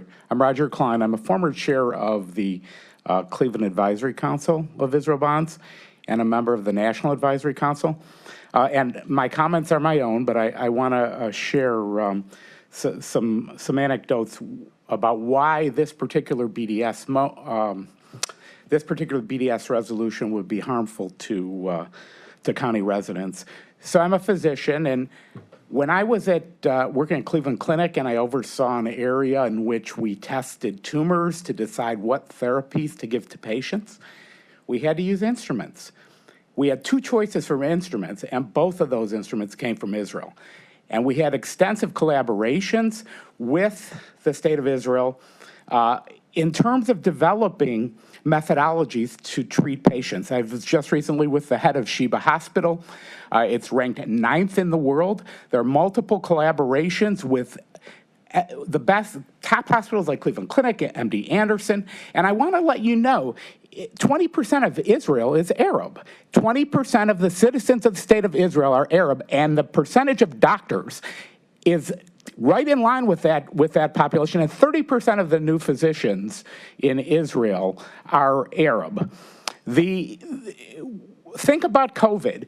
When Pfizer came out with their vaccine, Israel has a public health system, a terrific public health system. Where did they test it? They tested it in Israel. They got data because that system is able to assess and assimilate the data, and they were able to perform the studies and do the intense reviews and calculations that very few countries in the world could do, and that helped bring us a life-saving vaccine. There are multiple collaborations. I was just with somebody who's working on a rare form of pancreatic cancer. She's collaborating with many physicians in the United States, and they're doing new and novel things. They've developed a camera. You can swallow a pill, and it's gone through our FDA. It looks at cancers in the colon and other diseases. They've been a leader in developing surgical lasers. So people are always, we're hearing so much about a conflict, But the truth is Israel is a very modern, very progressive society that is a technological powerhouse and that we benefit from. So our relationship in the United States with Israel benefits us, it benefits our residents, it benefits our patients. And I really urge you to think long and hard about any sort of Thank you, Mr. negative Klein. resolutions. Thank you. Reuben Gutman.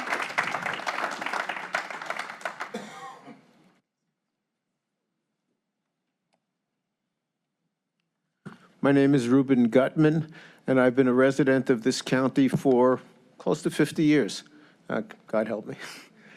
You know, as I've listened tonight, I have heard so many misstatements about history and about how old Israel is and how old the connection of the Jewish people is. You've heard a lot about the value of investments in Israel, but what you haven't really been reminded of is that the Jewish people have been residents of what we today call the State of Israel for over 3,000 years. And that is our history, and it is our proud history. That's not something that can be sold lightly. When we ask you to continue investing in the State of Israel, let us remember that Israel bonds only go for infrastructure. They do not go for underground subterranean tunnels whose purpose is to funnel bombs to attack innocent people. They do not go, you know, I haven't heard a word today about what Hamas does, or the fact that Hamas and Hezbollah in the north of Israel are in fact agents of the state of Iran. Iran has sworn to destroy the big Satan, that's the US, and the little Satan, that's Israel. And those things cannot be gainsaid. They cannot be ignored. What we are looking to do when we ask you to invest in Israel bonds is to invest in a country's infrastructure, to invest in peace. And when you are hearing the kind of calumnies that you have heard today, it's important to know truth from fiction. It was said, for example, that the State of Israel is only 75 years old. As a state, that's true. As a place where the Jews live and the Jews have built their history, false. And you all know the Bible. You all know that Jesus Christ was a resident of what the Romans renamed it Palestine. Today we call it Israel. You all know that Martin Luther King and A. Philip Randolph supported the State of Israel. They were ardent pro-Zionist, and with good reason.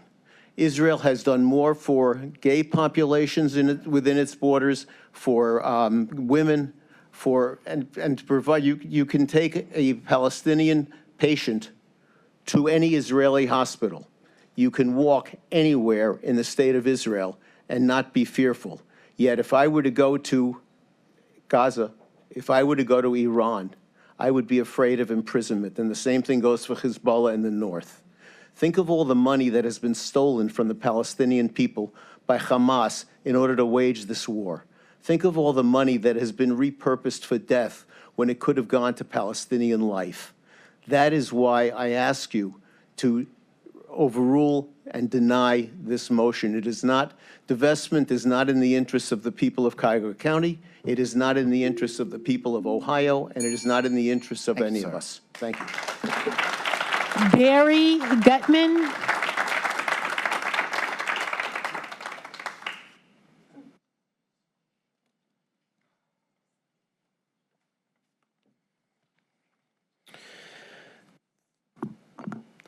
Thank you for the opportunity to speak with you today. My name is Barry Gutman, and my family have been Clevelanders since my great-grandparents moved here over a century ago. Despite being lifelong Clevelanders, we are being targeted now as Jews. Resolution R 2024-0208 before you specifically urges ceasing investment in the nation of Israel on a flimsy basis of ethical and moral standards. Would this resolution have ever been presented if the investments in question were anything but investments in bonds issued by the only Jewish state? It's pretty obvious the answer is no. Beyond that, far from justifying a stop of Israel bond purchases, ethical and moral standards would suggest increasing investment in them, if anything. Israel is one of America's strongest allies and is in a fight for its life against a global terror regime led by Iran and manifesting itself in Hamas attacking from Gaza, Hezbollah attacking from Lebanon, the Houthis in Yemen firing at Israel, and Iran itself, which backs all of these terrorists and fired missiles itself as well. And lest anyone think that these evil people only hate Israel, they make their own intentions quite clear when they proudly shout, "Death to America." If anything, wouldn't ethical and moral standards demand even greater investment to help our only true ally in the region? Why should council align itself with the aims of radical terrorist groups who hate not only Israel, but also the United States? War is ugly. It was ugly during World War II when the Allies had to fight the Nazis. But the brutal reality of war should not be confused with its moral justification. It is moral to fight against those who joyously raped, dismembered, and beheaded innocents on October 7th and have repeatedly stated that they would do it again and again and again. Cleveland is my home. It is my parents' and my children's home. It should be a place where we all feel safe and cared for, not a place that singles out the Jews or the only Jewish state. There are plenty of avenues that are good to discuss the complex and painful realities of what is going on in the Middle East right now. This is not the way. This is not one of them. Please reject this resolution. Thank you. Louise Gardner.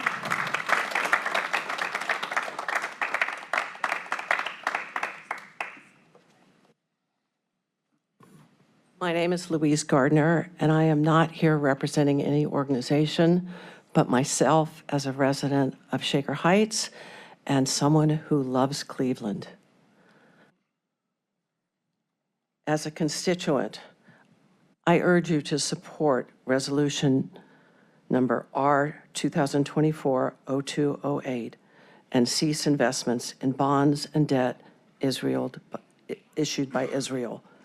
Instead of funding the indiscriminate bombing of innocent civilians in Gaza, Cuyahoga County should be investing our tax dollars toward the betterment of our community in areas such as housing, education, and healthcare. It does not serve the needs of Cuyahoga County residents to invest in foreign governments that are violating international law and committing what the International Court of Justice has deemed as crimes against humanity. Investment in Israel bonds is not, as is often claimed, a pathway to Jewish safety. The real grief of the Israelis and Jewish people around the world over the October 7th attack by Hamas must not be used as an excuse to commit outright genocide of Palestinians and force Palestinian families from their homes. We are talking about 40 times as many people killed in Gaza as the 1,200 who were attacked by Hamas. Investment by Cuyahoga County in weapons, war, and racial segregation will not bring peace. It can only lead to perpetual violence and injustice. Please cast your vote for what is right. Don't fill the Israeli war chest in my name. Instead, invest in Cuyahoga County. Thank you. Stephen Werheim.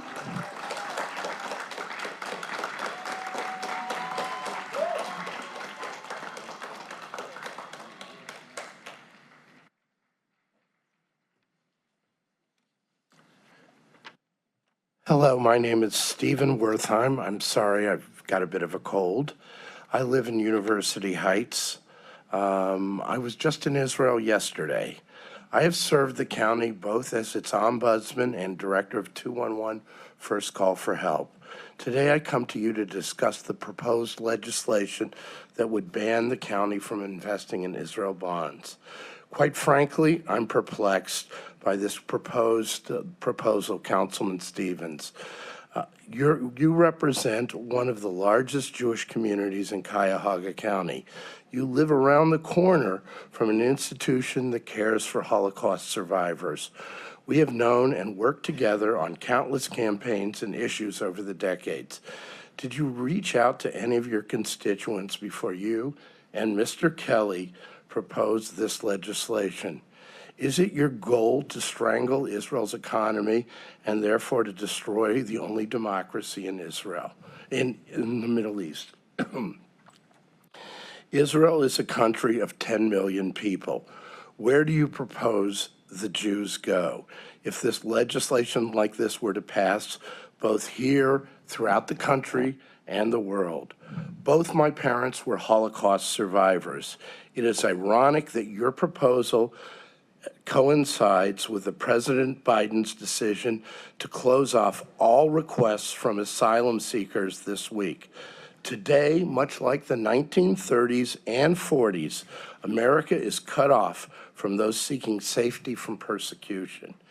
Israel is a country of refugees from the Holocaust and persecution in places like the Soviet Union, Iran, Iraq, Afghanistan, Morocco, Libya, Algeria, Tunisia, Yemen, and Ethiopia, and I could go on.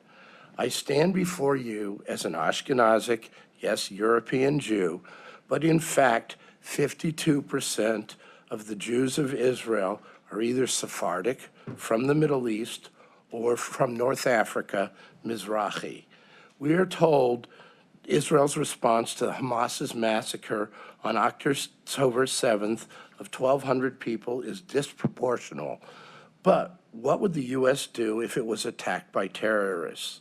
We know our response to 3,000 people dying in 9/11 was a 14-year war that the Watson Institute of Brown University estimates that 4.5 million deaths were attributed to it, directly or indirectly. It was a war that our information was given to us by embedded reporters who were not allowed to show pictures of civilian deaths. It was a war heavily censored. Okay. Thank you, Mr. Wertheim. Thank you. Tyler Tehran.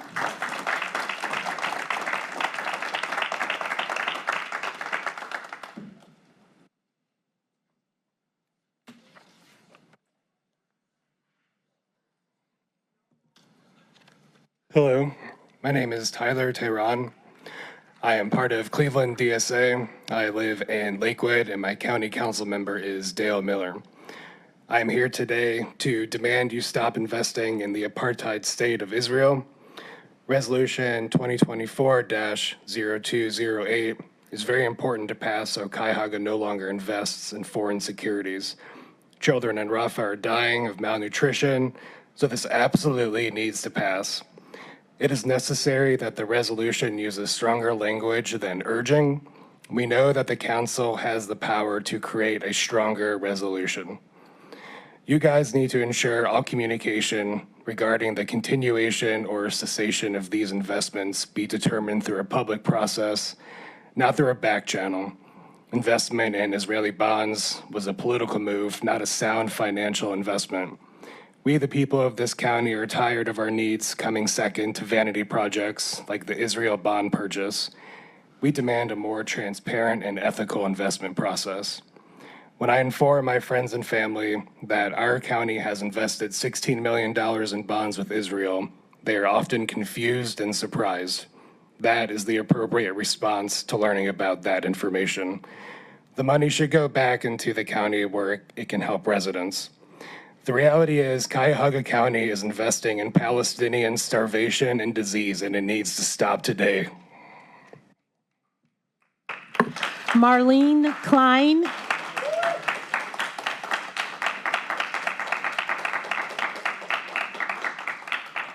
Marlene Klein. Nicole Byrne Crow.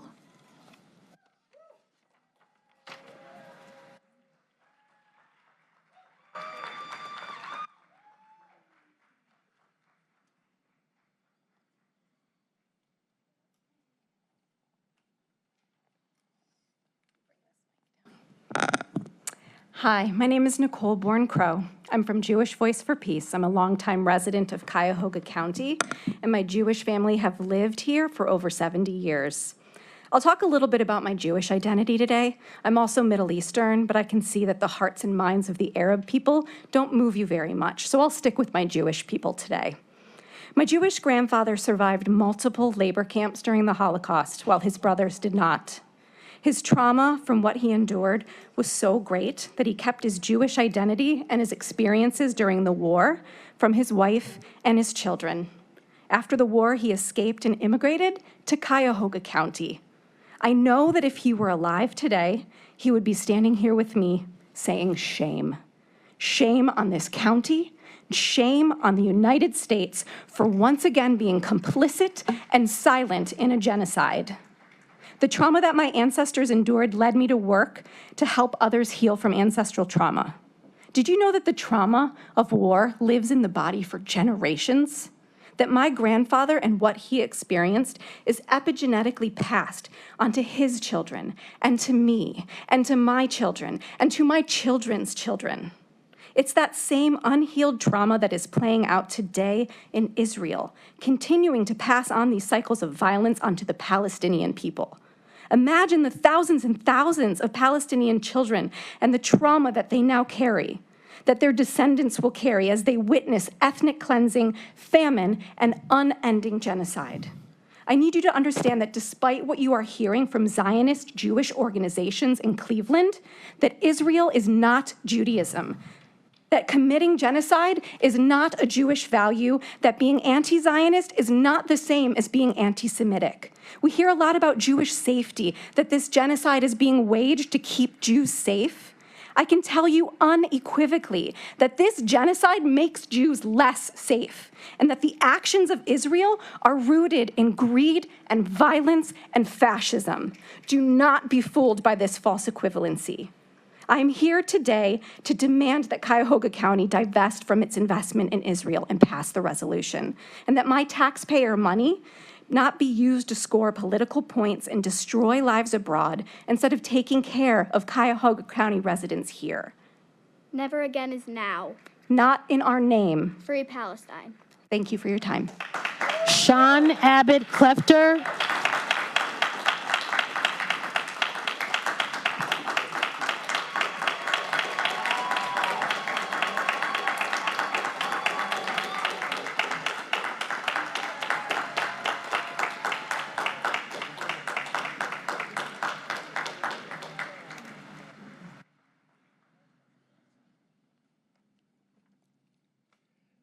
Good evening.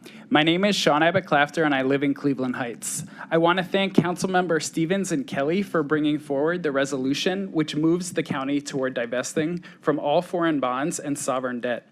Councilmember Stevens, I am so proud to have you as my representative and will never forget that you had the courage to stand for life and justice in this critical moment.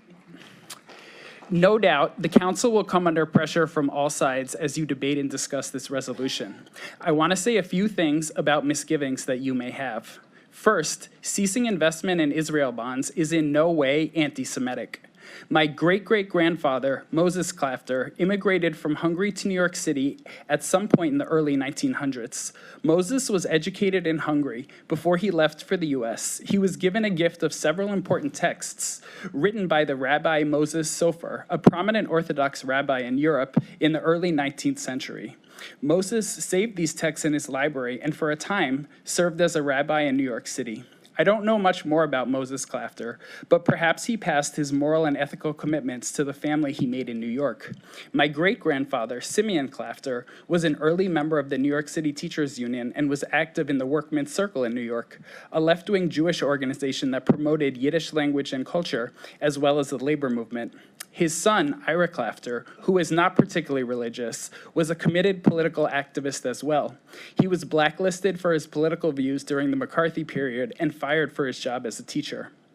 My father, David Klafter, was brought up in this left-wing American Jewish tradition.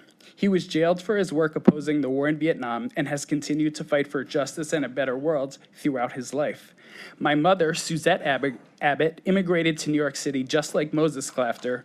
She came in the 1970s, leaving her home country of South Africa due to her opposition to the apartheid government. She spent decades supporting the global anti-apartheid movement, which included a massive push for divestment from the South African government. They taught me that Israel, like South Africa, is an apartheid state, an opinion, by the way, that is shared by many major international human rights organizations. I grew up in a heavily Jewish community and attended a Jewish summer camp. Most of my friends weren't political, but they were encouraged from a young age to equate their Judaism with support for the state of Israel. They were taught that Palestinians were terrorists who wanted to kill all Jews, and they participated in free propaganda tours of Israel in the summer through the Birthright program. I want to highlight that many speakers here tonight have expressed similarly hateful and dehumanizing views towards Palestinians, Muslims, and Arabs. When I was younger, the conflation of support for the policies of the State of Israel with American Jewish identity pushed me away from identification with my Jewish heritage. I'm here today to say that my family, while we are not religious, represent the moral and ethical core of the Jewish tradition. We are committed to repairing Thank you, Sean. the world. Your time is up. Daniel Ehrenreich. Daniel Ehrenreich.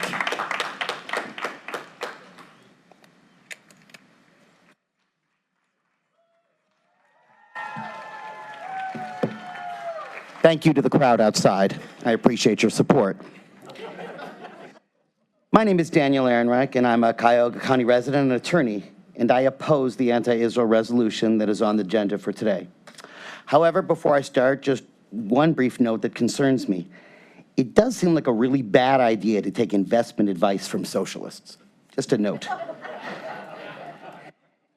Okay, given all that, though, when America was fighting for the freedom of the globe in World War II, countless people died, Americans and our allies and our enemies, soldiers and civilians. Sadly, this is an inevitability of war. But America was right to fight the Nazis then, and Israel is right to fight Hamas today. Israel is the only democracy in the Middle East and has always been a strong ally of the United States. And I know you've heard that, and I know that some have jeered at that idea. But let me tell you something. I'm going to give you an unusual but very important definition of democracy. A democracy is a country where gay people are not thrown off roofs. And you can call that pinkwashing if you want, but I can only assume that gay people oppose being thrown off of roofs. In Israel, this does not happen. In many of Israel's neighbors, including Gaza, it does. Why would this council possibly approve a measure to ostracize Israel? Is there too much democracy in the world? Does America have too many allies? Do we really want Israel to disappear, leaving only the Syrias and Libyas of the world to fill the vacuum? What kind of country do we really think would spring up to replace Israel? How do you think you might be treated if you visited such a country? I admit the jeering and snapping of the anti-Semitic mob, that's right, I can hear it, including from some Jewish capos, is a little jarring. But my ancestors have endured far worse. Anti-Semitism is the canary in the coal mine. Other hatreds always follow. Don't start down this dark path. Thank you. Donna Peyrabi.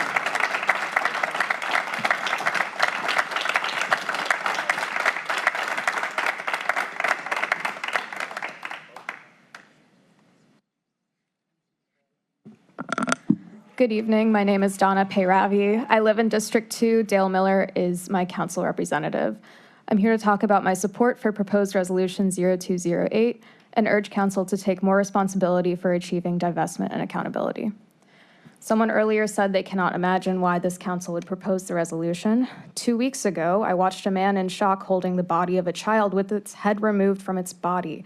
That doesn't even top the horrors I've seen, and I genuinely wonder how anyone can witness the gruesome deaths and starvation of Palestinians and then ask why we're here. And y'all want to use the word terrorism. I want to sincerely thank Councilperson Stevens and Kelly for introducing this resolution. Every day that our money continues sitting in Israel bonds is another day of material support for the ethnic cleansing of Palestinians.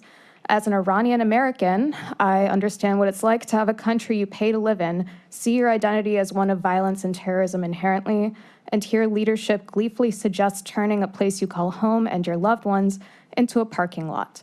But I cannot possibly imagine the pain of being Palestinian in this country and in this county. I don't think I'd be so capable of this coalition's composure if it were my family. And I encourage those of you who have not expressed support for this resolution to really, really think about what your own constituents, let alone the Palestinians being massacred using our money, are going through. Even after this resolution passes, you will need to serve a huge community in Cuyahoga County who is mourning the deaths of their own family members, tens of thousands of people. I question the ability of this council to make ethical decisions when we're 241 days into an acute genocide of Gaza and 76 years into an occupation that has been starving, pillaging, imprisoning, and killing Palestinians with this country's support using our tax dollars. And it took this level of effort to get a resolution, quote, urging bodies to divest. And as we were just reminded earlier, our investment in a genocidal nation is not new. We should be demanding divestment. With this in mind, I support the coalition's demand for a more transparent and ethical investment process. The number of individuals who have told me that they're absolutely shocked and incensed that their money has been going to this tells me there is a need for continued oversight and transparency. People care where their money is going, and they especially care when they belatedly find out it's going to foreign interests. Having attended the Cleveland City Council public comments for many months, I can promise you we will keep showing up however long it takes. Please do the right thing. Free Palestine. Chris Piner. Chris Piner.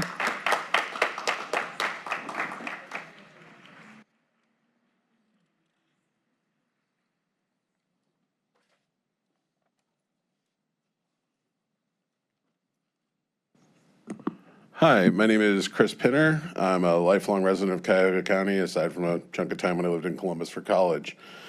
I don't know whose ward I'm in, and I'm okay with that. I do know that I was a student in the Cleveland Metropolitan School District and currently the parent of a kid in the Cleveland Metropolitan School District.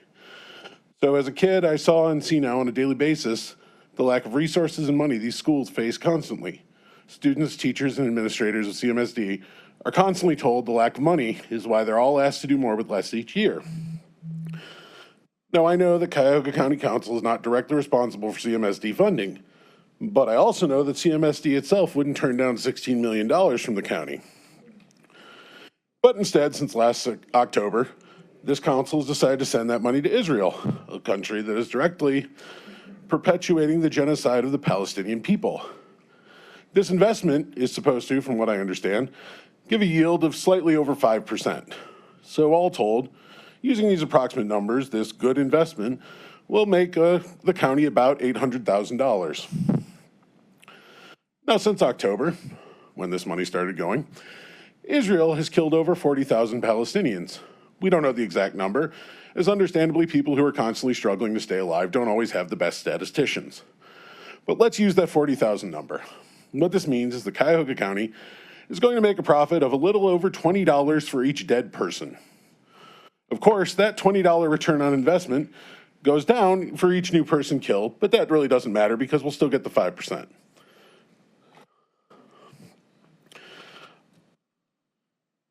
As a lifelong member of Cuyahoga County, I don't like seeing money that I have put into this county go towards that, and I know a lot of people don't. I would love to see it go to our schools. I would love to see it go towards our community. Now, granted, I know that $16 million is not going to help the CMSD shortfall that they recently disclosed. It's not enough, but it would be something. And I know that funding schools doesn't give back the immediate financial gain that funding a bond to a foreign country does, but it's hard to put a dollar number on what a well-educated kid can mean to a community. But I'm willing to bet the long-term return would be a lot more than $20 per kid. Alternately, we could just keep funding a foreign country that's slaughtering the people they colonized, a so-called democracy that actively prevents millions of its own residents from voting. It seems like a simple enough choice to me. I mean, Another way to look at it is Israel has a public health system, as we heard today, but Cuyahoga County doesn't. So I urge the passing of the resolution. I urge Cuyahoga County to divest in Israel and to invest in Cuyahoga County and to free Palestine. Janos Yalix. Janos Yalix.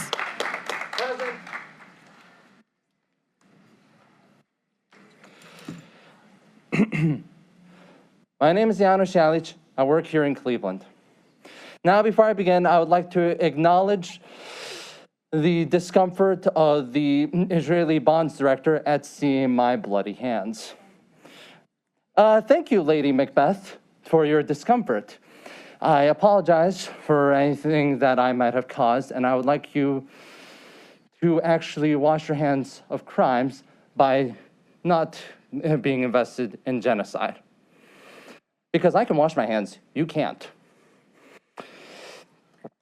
Now I must begin my speech with the tale of two great Palestinians, both of a young age. The first is Muhammad Abdul Qadir al-Husseini. The second is Lion Nasser. This is the will of Muhammad Abdul Qadir al-Husseini, which was made before he was incinerated by the Israeli occupation. If I die or become a martyr in the war, I will never forgive the Arab leaders who abandoned us. We had a hard time without food and drink and a siege that made my hair gray despite my young age. May Allah not forgive you and forgive you. I swear I will complain to the creator of the seven heavens about you. I seek your forgiveness, Mother. I love you very much. Do not be sad about my departure from this world. This is my letter to the people of Egypt, Yemen, Jordan, Algeria, Libya, Lebanon, Tunisia, Sudan, Somalia, Malaysia, and all the people who support us. Gaza, left to its own devices, is entrusted to you. Forgotten Gaza is entrusted to you. I swear to you and I testify to you that I love you very much. I believe that you will not let us down. Anyone who finds my letter, share it. I'm a martyr by Allah's permission. And I would like to address the Jewish community, specifically the Zionists behind me, on the creation of the State of Israel. The creation of the State of Israel is a Nazi plan, the Nazi plan to a false Jewish question. It was actually Baron von Mildenstein who actually visited Israel as a supporter of the Nazi Party, and he was soon after followed by Adolf Eichmann. And they're both very much in support of the Israeli project as a solution to the false Jewish question. Why are Jews allowing Hitler to win? I must ask that question very quickly. But now onward to Lion Nasser, the cousin of Shireen Nasser, who you have probably heard in this council chambers. She is a parishioner at St. Peter's Anglican Episcopal Church in Birzeit, Palestine. She is a graduate student at Birzeit University. And she is a remarkable young woman with a calm demeanor, tender spirit, and an incredible potential. This is quoting from a Mondoweiss article about her. Unfortunately, she has been imprisoned for being Palestinian in administrative detention for the past 2 months, and her term will likely be extended at the conclusion of 4 months. Thank you. Free Palestine. Jesse Sire.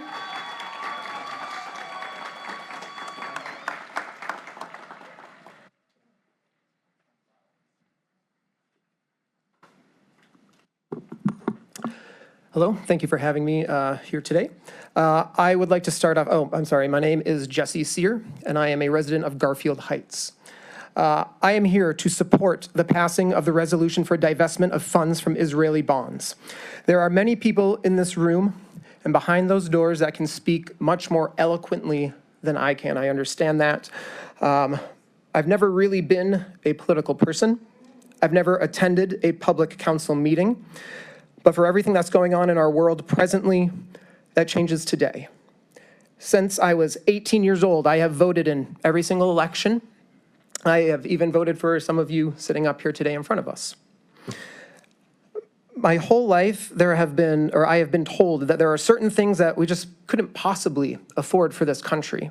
Things such as universal health care, fixing our crumbling education system and paying our teachers more. Things such as our transit system, which I don't need to tell you here in Cleveland is one of the worst in the country.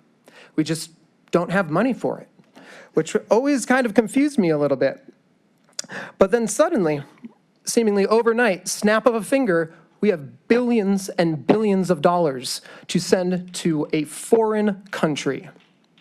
How does that make any sense? We have all these problems here right in front of us. All this money suddenly out of nowhere, sent to a foreign nation. My tax money, your tax money, all of these people's tax money sent overseas, not helping the citizens of this country and specifically of Cuyahoga County. And not only are we just sending our money overseas, but to a country that has not only been found guilty by the international courts of war crimes, but also that their own soldiers have confirmed with the atrocious videos that they decide to upload to social media, mocking the death of innocent Palestinian people. There's a lot of talk from people who disagree with me in this room today about making good investments. That's something that we keep hearing, is what an investment we should be making. I have an idea. Why don't you try investing in the people right here in Cuyahoga County? And not for a country that is committing a genocide against a people. To the people who did push this resolution forward, I thank you. We see you. To the rest of you, I urge you to reconsider, listen to the masses, and to open your eyes to what's really going on. There's a movement growing, and we are not going away. Please be on the right side of history with us. Thank you, and free Palestine. Justin Evaristo.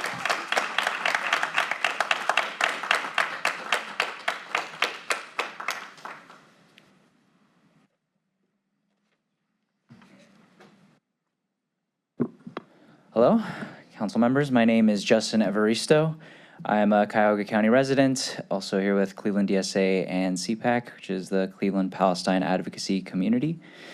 So, I mean, I'd like to just quickly respond to some of the comments made by some of the Zionist speakers here today. So, in regards, of course, to the Israeli bonds. So, the idea that bonds go to infrastructure. Certainly very seemingly benign. However, what is this infrastructure going to? This is the infrastructure of apartheid. This infrastructure is what creates the checkpoints, which blocks Palestinian people from having access to their own country. This is the infrastructure which has created a giant wall and made Gaza an open-air prison. This is not something as benign as simply streets. The other is October 7th should be viewed like 9/11 for the U.S., as if that is a good thing. I would like to think that by now we as a country have moved on from the Iraq War with a sense of clarity that maybe we shouldn't have gone and done that. And ideally, maybe we could pass that down to our Israeli ally, I guess. And then finally, the idea, which has been commonly reiterated, this is just a question of investment. Whether or not this is a good investment, a bad investment. The idea that this is only based off of whether it's a good or bad investment strictly is like, takes away the human suffering that essentially has gone into making this theoretically a good investment. As was said earlier, the return that we are making on this is off of the backs of dead children, off the backs of dead mothers and parents, innocents. So I want to thank the council members Stevens and Kelly for bringing forward this legislation, or this resolution rather. This is only the first step. Of course, it still needs to be passed, so I would urge you all to pass it, essentially. And I would also encourage both of those council members, as well as the rest of you, for taking the correct stand on this, for voting in favor of this. And know that you are not alone in taking this stand against what I think should be very clearly known by everybody is a genocidal foreign fascist state. You are not alone in this. You have, as you could see back in the overflow here, there is a large movement coalescing that is based on empathy and love for our fellow human beings, whether they are here at home or in the ramshackle tents of the refugee camps in Gaza.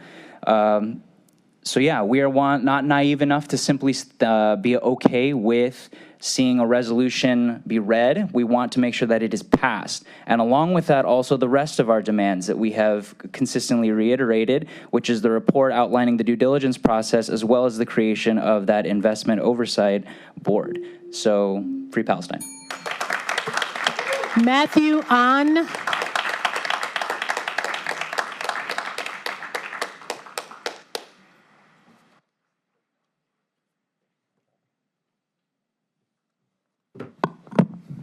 How's it going, County Council? Good to see you all again. Matthew On, Council District 7. I'm here to talk about the county jail. Since the Garfield Heights jail site seems like a foregone conclusion, despite major unaccounted for transportation, logistics, and costs, I want to talk about what the jail should look like. I know the county officials have visited other jails to see current jail building practices in similar counties, and I will focus on one particular issue, the modern trend away from in-person visitation at jails, which is a major problem. Research consistently tells us that in-person non-window visitation comes with all sorts of positive effects, including fewer disciplinary incidents in the jail, fewer mental health problems during and after incarceration, and a lower recidivism rate. In other words, access to in-person visitation is crime prevention and helps keep corrections officers safe. A lack of in-person visitation also has substantial long-term negative effects, not only on people in the jail, but in particular their children, who are much more likely to have behavioral problems in school and be caught up in the school-to-prison pipeline if in-person visitation is not available. In short, in-person visitation is crime prevention on many levels. People say that a lack of in-person visitation stops contraband from getting in, but studies have shown that the majority of contraband incidents do not involve visitors, but instead corrections officers, which is what we have seen here in Cuyahoga County. Numerous charges have been brought against former corrections officers for contraband smuggling into our current jail, with 4 different felony conspiracy convictions against former Cuyahoga County corrections officers in the last 4 years alone. Naming names publicly is unnecessary. I'm happy to provide them privately. The other issues that have been reported with jail contraband here in Cuyahoga County relate to mail and are not solved by removing visitation. Cook County provides a better model. They have doubled down on in-person visitation in the last few years, and they have seen good effects. They've also found that in-person visitation is also good for corrections officer morale. Officers love supervising these visits and volunteer for these shifts heavily. As it turns out, people gravitate toward healing people if the legal and physical structures in place let them. I understand the county government hopes to make the next county jail a hub for services, but those services will be severely undercut and undermined if they are administered in an environment that is cut off from family, friends, and community except through a video screen. And the conversation around transit accessibility feels like a smokescreen if in-person visits aren't even going to be available. We are about to spend $2 billion of public money on this jail after interest. If we get this wrong, the consequences are going to be felt for over 100 years to come, because making that correction is going to be more expensive, and our county's ability to access further capital funds will be severely limited. And while I understand the council does not have full control over bail policy and relevant state law, I stand before you and ask if you truly believe that this county's current embrace of over-incarceration will even exist by the time this jail is finished, let alone when its replacement might be planned decades from now. I therefore urge the county to make the correct decision about crime prevention and ensure that in-person visitation is present in any new county jail. Thank you. Colby Ricker. Colby Picker.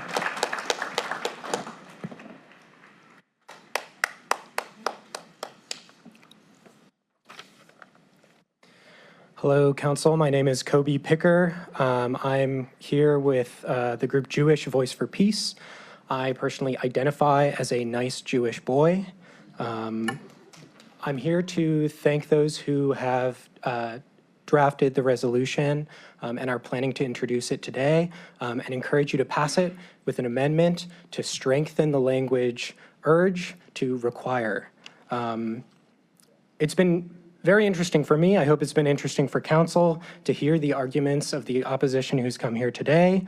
It seems obvious to me that they haven't been listening to the last several weeks of public comment that we've been giving. And I would be dizzy from some of the circular logic that I've heard, except I'm very familiar with it. As a nice Jewish boy, I grew up going to a Jewish day school. I graduated from Agnon.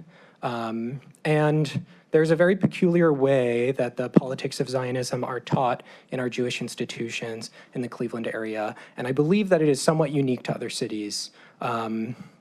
There's tremendous funding for programs which bring in members of the Israeli military to come in and do obstacle courses and mock military training drills with the elementary school and middle school students at Agnon. Those are things that I participated in that helped construct my identity at the time as a Zionist Jew. Furthermore, I was at one point studying in that school bused to a protest or an Israel rally. The thing that really stuck with me from that experience was, as the bus was departing, we passed some Palestinian counter-protesters, and those kids who were our age flashed us peace signs. That was very moving for me. Luckily, after having my identity constructed around Zionism through my schooling at Agnon, something that happens, as far as I understand, at all of the Jewish day schools here, particularly the ones that are funded by the Cleveland Jewish Federation. I ended up riding the bus after going to Solon Public School with a Palestinian girl. And riding the bus with her presented me with the opportunity to meet an actual Palestinian person and learn from their perspective. I hope that the council members, like me, are able to listen to the perspectives of Palestinian people, the ones who have spoken today and in previous weeks. And I also hope that for the folks who have come here in opposition as well. To conclude, please amend this resolution, make the language strong, and then pass it. Free Palestine. Thank you. Julie Conrad. Julie Conrad.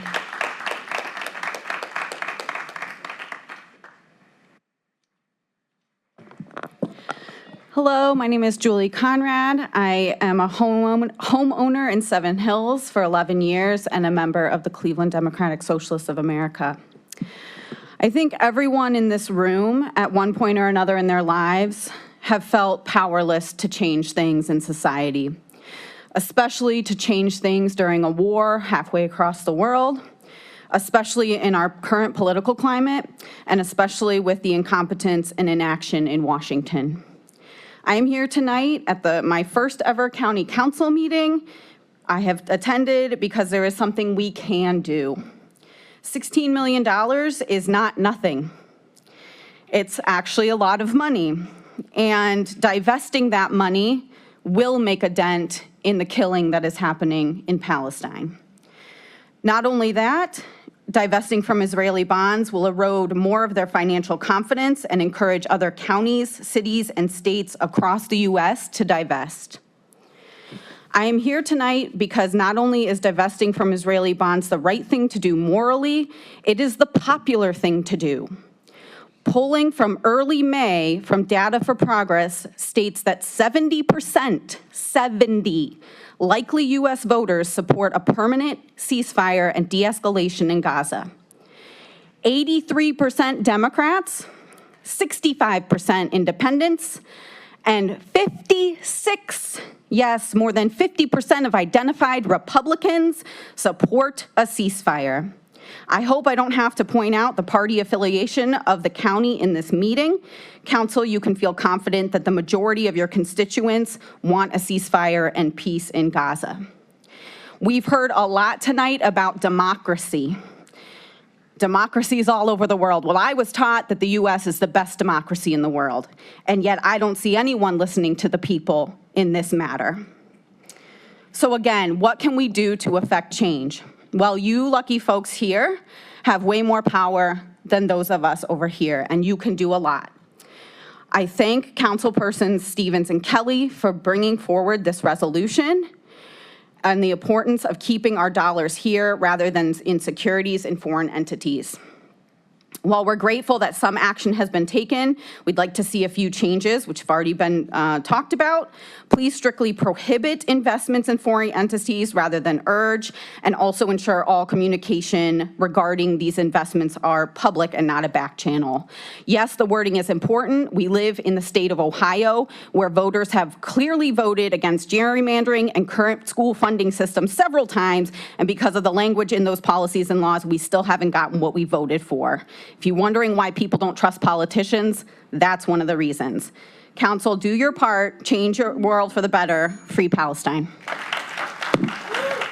Brian Huser.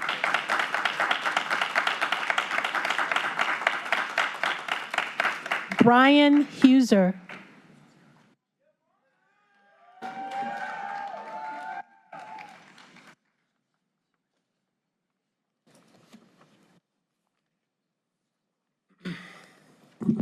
Long night. Thank you for your continued attention. My name is Brian Huser, and I live in Cleveland Heights.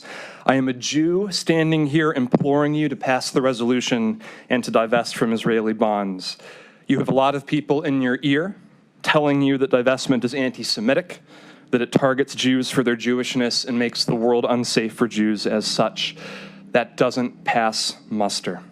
No foreign state government is entitled to our taxpayer dollars, much less a state that is using that money to firebomb refugees. You've seen the images, read the stories. I hope you've recoiled from them, felt shame at our complicity as tax-paying Americans, as have I and many of my peers here today, Jewish and otherwise. Do not be fooled into stretching and perverting the notion of anti-Semitism to run interference for the state of Israel. It aids and abets the ethnic cleansing of Palestine, and it is an insult to the memory of those brutalized for their Jewishness in pogroms and extermination camps and mass shootings at synagogues. To refuse to take part in the slaughter of innocent people does not target Jews or make us unsafe. Rather, Jews are among the loudest, proudest voices in support of divestment, as we say, not in our name, not on our dime. I want to close by acknowledging the impassioned words of those in this room who disagree with me. I hope they know that I care about them and their safety and their freedom to be proudly and joyously Jewish. I hope they too can untie the knot that has been tied for them, which entwines their beautiful ethnic and religious identity with political commitments to war criminals and genocidaires. They deserve better. Council, thank you. Josiah Quarles. Josiah Quarles.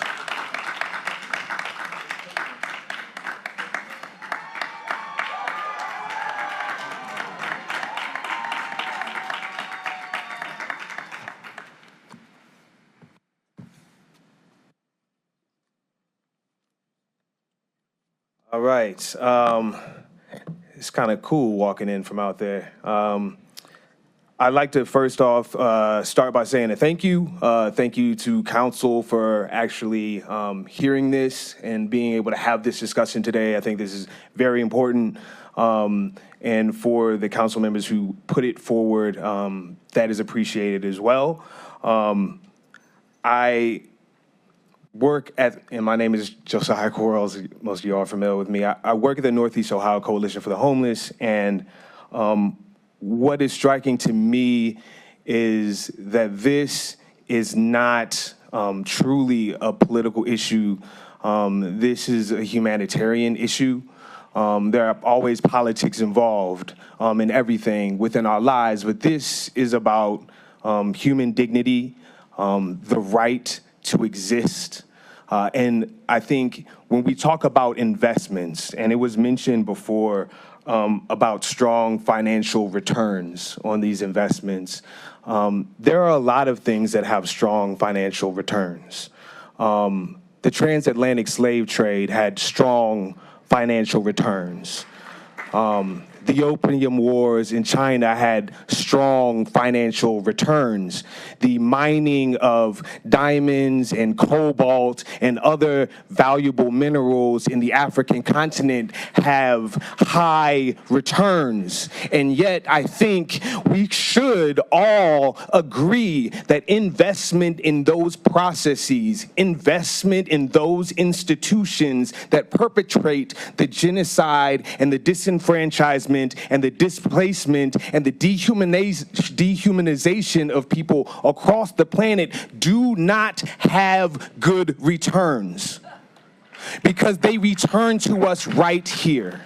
And we look around our city and we can see the vestiges of those decisions. And every day we have an opportunity to invest differently, to make different choices, more humane, more sustainable, more ethical choices. And I would challenge that $16 million invested in our children brings better returns. Right now, the Boys and Girls Club just lost millions of dollars in federal funding. They're slashing their programming. Who knows where kids are going to go after school? We're worried about their safety, and instead we are putting money into a war machine that continually perpetrates more weaponry. And you know what they do with the stuff they can't use?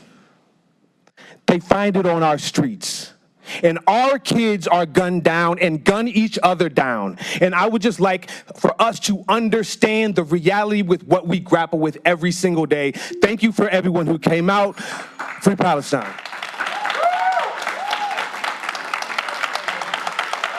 Miriam Geronimus. Miriam Geronimus.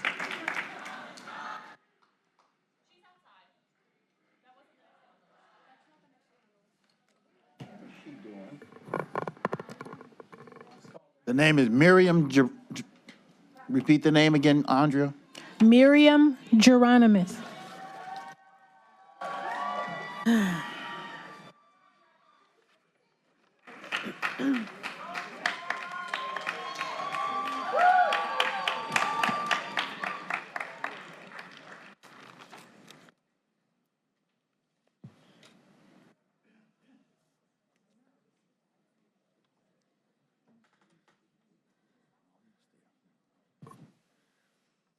Good evening. My name is Rabbi Miriam Geronimus, and I stand here as a Jew, a rabbi, and a resident of Cuyahoga County, Council District 7. I'm here to express my support for the divestment of Cuyahoga County from Israel bonds. Let me repeat, I'm a rabbi, and I support the divestment of Cuyahoga County from Israel bonds. Thank you to Council Members Stevens and Kelly for bringing forward Resolution 2024-0208. Some here today have claimed that divestment from Israel bonds is anti-Semitic. I am here to refute that claim. Jewish tradition teaches that all life is sacred and that our greatest obligations are saving a life and preserving human dignity. As a Jew and a rabbi, I grieve the Israelis killed on October 7th. I also grieve the tens of thousands of Palestinians killed in Gaza since then, so many of them women and children. It pains me deeply that so many Palestinians have been killed, supposedly to make me safer. This slaughter does not make anyone safer, including Jews in Israel. And it goes against my sacred obligation as a Jew to protect all life. To divest from Israel bonds is not anti-Semitic. Israel bonds are a blank check that Israel can use however it wants, including to fund the war in Gaza and violate international law. Why are we giving blank checks to foreign countries? Since when do we not require accountability and ethical behavior? This is not about anti-Semitism. It is simply not appropriate for Cuyahoga County to give a blank check to any country, Jewish or not, during a time of war or not. And it is unacceptable that my tax dollars are going to fund the slaughter of innocent civilians across the ocean rather than funding local needs such as repairing roads, public education, and healthcare. Cuyahoga County should be investing in the lives of families here, at home, in Cuyahoga County. My tax dollars should be supporting the lives of myself and my neighbors. I fully support Resolution 2024-0208. I implore County Council to amend the resolution not only to urge, but to require divestment and to pass the resolution. Thank you. Ilana Ross.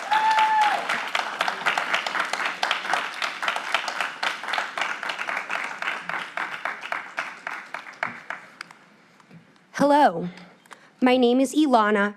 I am from District 9, and I am here to emphasize that it is in the interest of everyone in our county to cease all investments in foreign securities, including but not limited to Israel, when there are essential needs we need to meet in our home communities right now.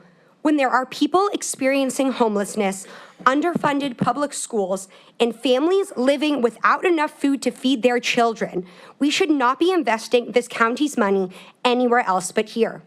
I am here because as a Jew, I am deeply upset that the Jewish Federation is once again weaponizing anti-Semitism to defend depravity and twist the importance and meaning of this resolution. You can go on your phone or your computer right now and find video after video of Israeli soldiers committing war crimes, including dropping bombs on refugee camps, hospitals, schools, and supposed safe zones in Gaza. Watching people defend such horrors has shattered me. But this is what Israel wants: unwavering support and endless justification for their indefensible actions. And we, as a county, must be better than making excuses for this type of genocidal violence anywhere, and we certainly should not be investing in it. When the International Criminal Court has ruled that it is plausible that Israel is carrying out a genocide, and countless human rights organizations have detailed exactly why they agree, loaning funds to the Israeli government and army with no accountability is a risky investment, and it is unacceptable. That is why, council members, you should support the resolution put forward tonight and strengthen it to prohibit any future investments in foreign entities, including but not limited to Israel. The residents of this county deserve transparency in this council's investment processes and council members that put the needs of our local communities above all else. And again, despite what some people behind me have said, despite what the Federation has said, it is in the interest of Jewish people, actually, for this county to be a part of stopping foreign governments from committing violence in the name of our entire religion. So once again, it is not anti-Semitic to divest from an army and a government responsible for endless violence towards the Palestinian people. All of you should be able to comprehend that endless violence is wrong and to identify oppression where it so obviously exists without any of us convincing you. If you cannot do this, your moral compass has stopped working and you should not be part of this council.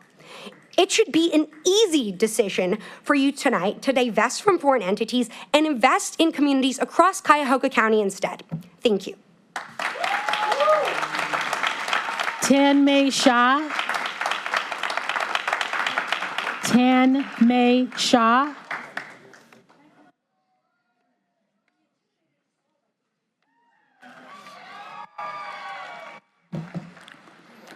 Good evening. My name is Tan-Mei Shah. I'm a resident of Cuyahoga County. I'm a Cleveland DSA member. We're hearing a lot about anti-Semitism today, a narrative that Israel is being singled out. I'm a lawyer, and I studied international human rights law, and I practiced employment discrimination. I represented clients who suffered actual harm, including Jewish people who were treated differently simply because of their religion. Let me share a secret I learned in court. Simply saying something is anti-Semitic does not make it anti-Semitic. It's a false narrative being pushed by those selling warfare and military occupation. The state of Israel and supporters of Israel here today desperately want you to believe this is about religion. Let's be clear, this is not about religion. This is about resources and who gets to control them. I'm a proud immigrant from India. My ancestors fought the colonizers and beat them. The Palestinians will do the same. The parallels are clear here. The state of Israel is intent on displacing and erasing the Palestinians. We're seeing this happen right now with our taxpayer dollars. Folks have accused this coalition and the resolution being considered of anti-Semitism and singling out the state of Israel. The resolution simply calls for Cuyahoga County to divest from all foreign entities. Why should any foreign country enjoy the benefits of my taxes, especially one that has the blood of over 40,000 Palestinians over the last 8 months on its hands? What is anti-Semitic about asking Israel to comply with the same international humanitarian law that applies to every country? We're not singling out Israel. Israel singles itself out every day through its actions. Why does Cuyahoga County taxpayers have to gain from a blank check to Israel for $16 million? Please follow your moral compass and pass this resolution. Calling a rose a tulip 50 times will not change the fact it's a rose. Erasing the people of Palestine for over 75 years will not change the fact that Palestinians exist. Calling principled criticism about the state of Israel anti-Semitic will not silence our voices. The resolution clearly calls for our country to divest from our county to divest from all foreign countries. As always, Israel and the support of Israel are asking for a double standard. Israel should be the exception, and calling out all opposition anti-Semitic is simply extending our complicity in genocide. Of all the organizations gathered here today, there's actually only one organization that foments and supports anti-Semitism, and that's the Republican Party that Jack Schoen's a member of. This is the man who supports investing in Israel and expects us to believe that we should not have the best of Cuyahoga County at heart. What does millionaire Jack know about the poor people of Cuyahoga County? Free Palestine, from the river to Lake Erie. Time is up. Nima Homani.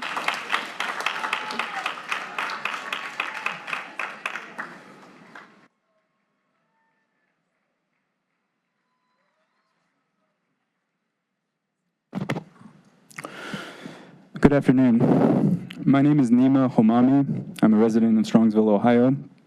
My speech today will be a presentation of the facts of Israel's brutal war on Gaza and an appeal for you as public officials to pass this resolution for divestment from foreign bonds and to fulfill your basic moral obligation. First, I will be talking about the genocidal nature of what Israel is doing in Gaza. More than 36,000 Palestinians have been murdered. More than 82,000 have been wounded since October. And by wounded, I mean broken bones, amputated limbs, third-degree burns.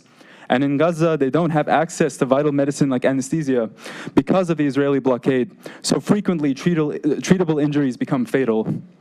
The UN Human Rights Council ruled in March that there is reasonable grounds that a genocide is being committed by Israel in Gaza. Last month, the International Court of Justice ordered Israel to halt its offensive in Rafah after finding plausible evidence that it was committing a genocide in Gaza. Israel has refused to comply. The evidence of genocide is irrefutable. That you have some people in this room burying their heads in the sand, having the audacity to say that Israel is the victim here, is actually not that surprising because no oppressor in history has ever owned up to their oppression. Oppressors always see themselves as the victims. As they say, everyone is the hero of their own story. Regardless, the facts clearly show that Israel is committing a genocide. The burden of proof isn't on us anymore to prove what is happening is a genocide. It's on you to prove that it isn't a genocide. The burden of proof isn't on us to say why you should divest. It isn't on us to say why you should divest. It's on you to say why we shouldn't divest, especially when the impact on the overall investment portfolio is negligible. It is the morally right thing to divest. If morality is something that does not figure into your decision-making as public officials, then that is a problem. When there is a clear moral imperative to do something, and you're saying, no, it doesn't affect me, or you refuse to accept the facts of what's happening, or you claim that there's two sides to a genocide, you are failing to meet a basic moral obligation. As public officials, you are supposed to hold yourselves to a higher moral standard. Some public officials here will talk about not wanting to anger certain constituencies. This is how a politician talks. We don't want politicians, we want leaders. We want leaders who aren't afraid of pissing off powerful lobby groups if they condemn a genocide. If you cannot recognize after all the proofs that have been presented that Israel is subjecting Palestinians to a genocide, and if you refuse the basic moral obligation of standing with Palestinians in this moment, then you are not leaders in this community, and the community deserves so much better than you. Thank you, and free Palestine. Olivia Cobb.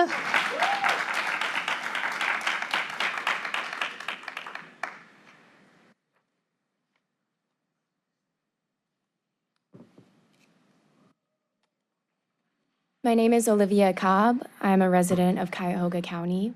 I was slated to graduate from Case Western Reserve School of Law this May, but the law school has chosen to withhold my law degree for participating in protests calling for the divestment of their financial aid in Israel. I'm here to speak in favor of Resolution 2024-0208 with appreciation to Councilpersons Kelly and Stevens. It is both with pride and with sadness that I welcome you to our ranks. Pride because we are happy always to have one more person, but sadness that you too now know the pain of being called hateful, of being called a terrorist, of being called some pretty unimaginable things that you now don't have to imagine, simply for calling and working to end the murder of children, the starvation of families, and the destruction of land and people. We have heard many times that our mere presence in this movement is threatening. I would like to speak for a moment about what it feels like and sounds like to be threatened. I'd like to speak to the 3 counter-protesters who staunchly promoted Zionism at the edge of our encampment by yelling at us, by yelling at 18, 19, 20-year-olds and children younger than that we deserve to be raped, murdered, and burned alive for our political speech. That is what a threat sounds like. It is not snapping. It is not calling for the end of genocide. It is not calling for divestment in an entity that meaningfully slaughters children. That is what love looks like. And we are here with love in our hearts, with commitment to this county, to the work that you have pledged yourselves to, asking, begging, demanding that you stand with this resolution, that you strengthen the language, and that you do all in your power to end our complicity in the murder of children and the starvation of families. We ask this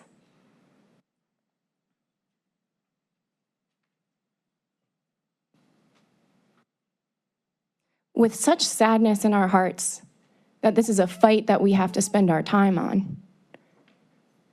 That these are conversations that you have now spent hours of your life rehashing, when there is so much more important things for us to do.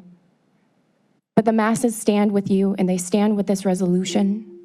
Free Palestine. Thank you for your time. Don Bryant. Don Bryant.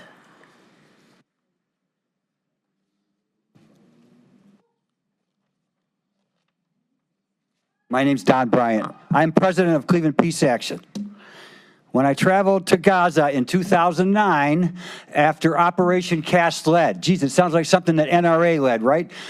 This was the incursion by the Israelis when George Bush got out of office and Obama got into office. It was 21 days between those two U.S. administrations.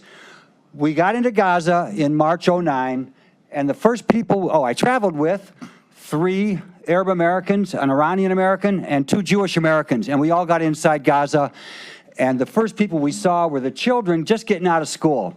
I wonder if those children have made it to adulthood. I think of their faces very often. The other thing we did when we were in Gaza, we traveled to the Al-Shifa hospital that you heard about in the news that was bombed and raided and held hostage for many days. In Al-Shifa hospital, we saw out front of the hospital was a bombed ambulance. The Israeli bombs hit directly on that Red Crescent. What a target that was for an Israeli incursion, an Israeli bomb. Inside the hospital, we learned of white phosphorus bombs, which is an illegal weapon that was used by the Israelis in Gaza. And what happens is when the doctors go to help out the child who's been affected by a white phosphorus bomb, you open their skin and it burns again, and you open their skin and it burns again. It continually burns into their bone. This is what Israeli democracy looks like. So I am here to support Resolution 2024-0208, urging the Investment Advisory Committee to prohibit future investments in foreign securities. While attacks on civilians continue in Palestine at the hands of apartheid Israel, the resolution language must be stronger than urging the IAC our county must use its full power to end foreign investments. Israel, also, the investment advisory role must be strengthened to ensure enforcement of the resolution. I strongly urge County Council to support the resolution and put Cuyahoga County on the right side of integrity, humanity, and international law that restricts an occupying power from murdering civilians. Israel is not a democracy, but an apartheid state, documented by Amnesty International and other human rights organizations. Apartheid Israel could become a democracy if it will finally honor the United Nations Resolution 194, which guarantees Palestinians the right to return into that new state of Israel back in 48. This UN resolution has never been honored from 1948. Let's provide justice for Palestinians, not bombs. Justice for Palestinians will bring peace in the region. Free Palestine. Shireen Nasser.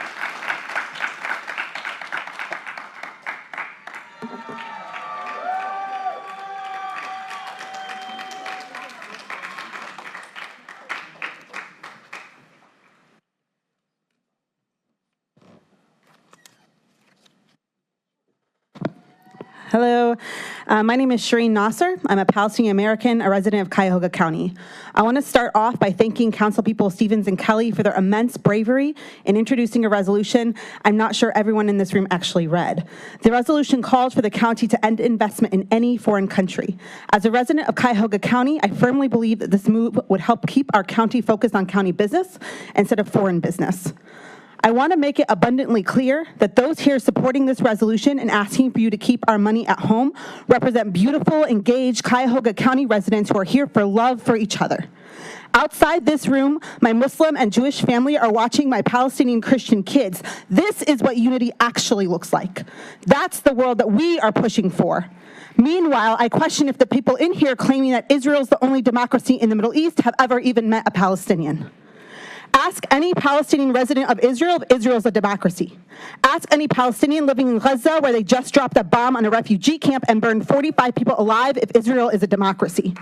Ask Palestinians living in the West Bank where they can't collect rainwater because it's against Israeli military law if Israel is a democracy. Where Israeli settlers roam with machine guns supported by the Israeli military, ask those Palestinians if Israel is a democracy. Ask my cousin being detained illegally in Israeli military prison where Palestinians are held hostage with no charges and tortured if Israel is a democracy. Just because you call a turd a rose, it doesn't mean it's going to smell like a rose. And as for the claim that Israel bonds are a good financial investment, Israel's credit rating has been downgraded not once but twice in the last 6 months.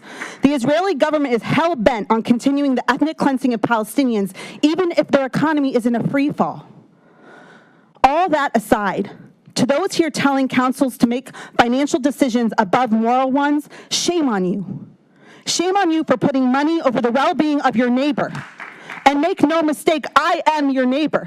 We live here together, and maybe you should care more about that than a country across the ocean. Come get your friend who walks around carrying an Israeli flag and has Israeli flags all over his car, constantly trying to harass and dox Palestinian women in Cleveland, and ran over a Palestinian businessman with his car.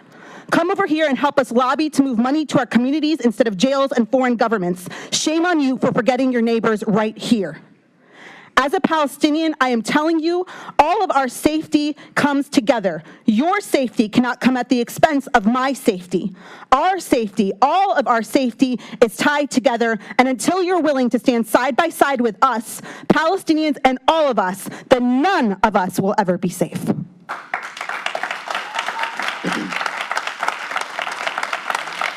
Council President, that concludes the public comment portion for today's meeting. Okay. And can we get a motion to excuse Councilwoman Yvonne Conwell from today's meeting? I'd like to make the motion. Second. Probably moved and second. All in favor of excusing Councilwoman, say aye. Aye. Opposed? Ayes have it. All right. So at this time, we're going to allow for comments from council, if there's any that desire to have anything to say.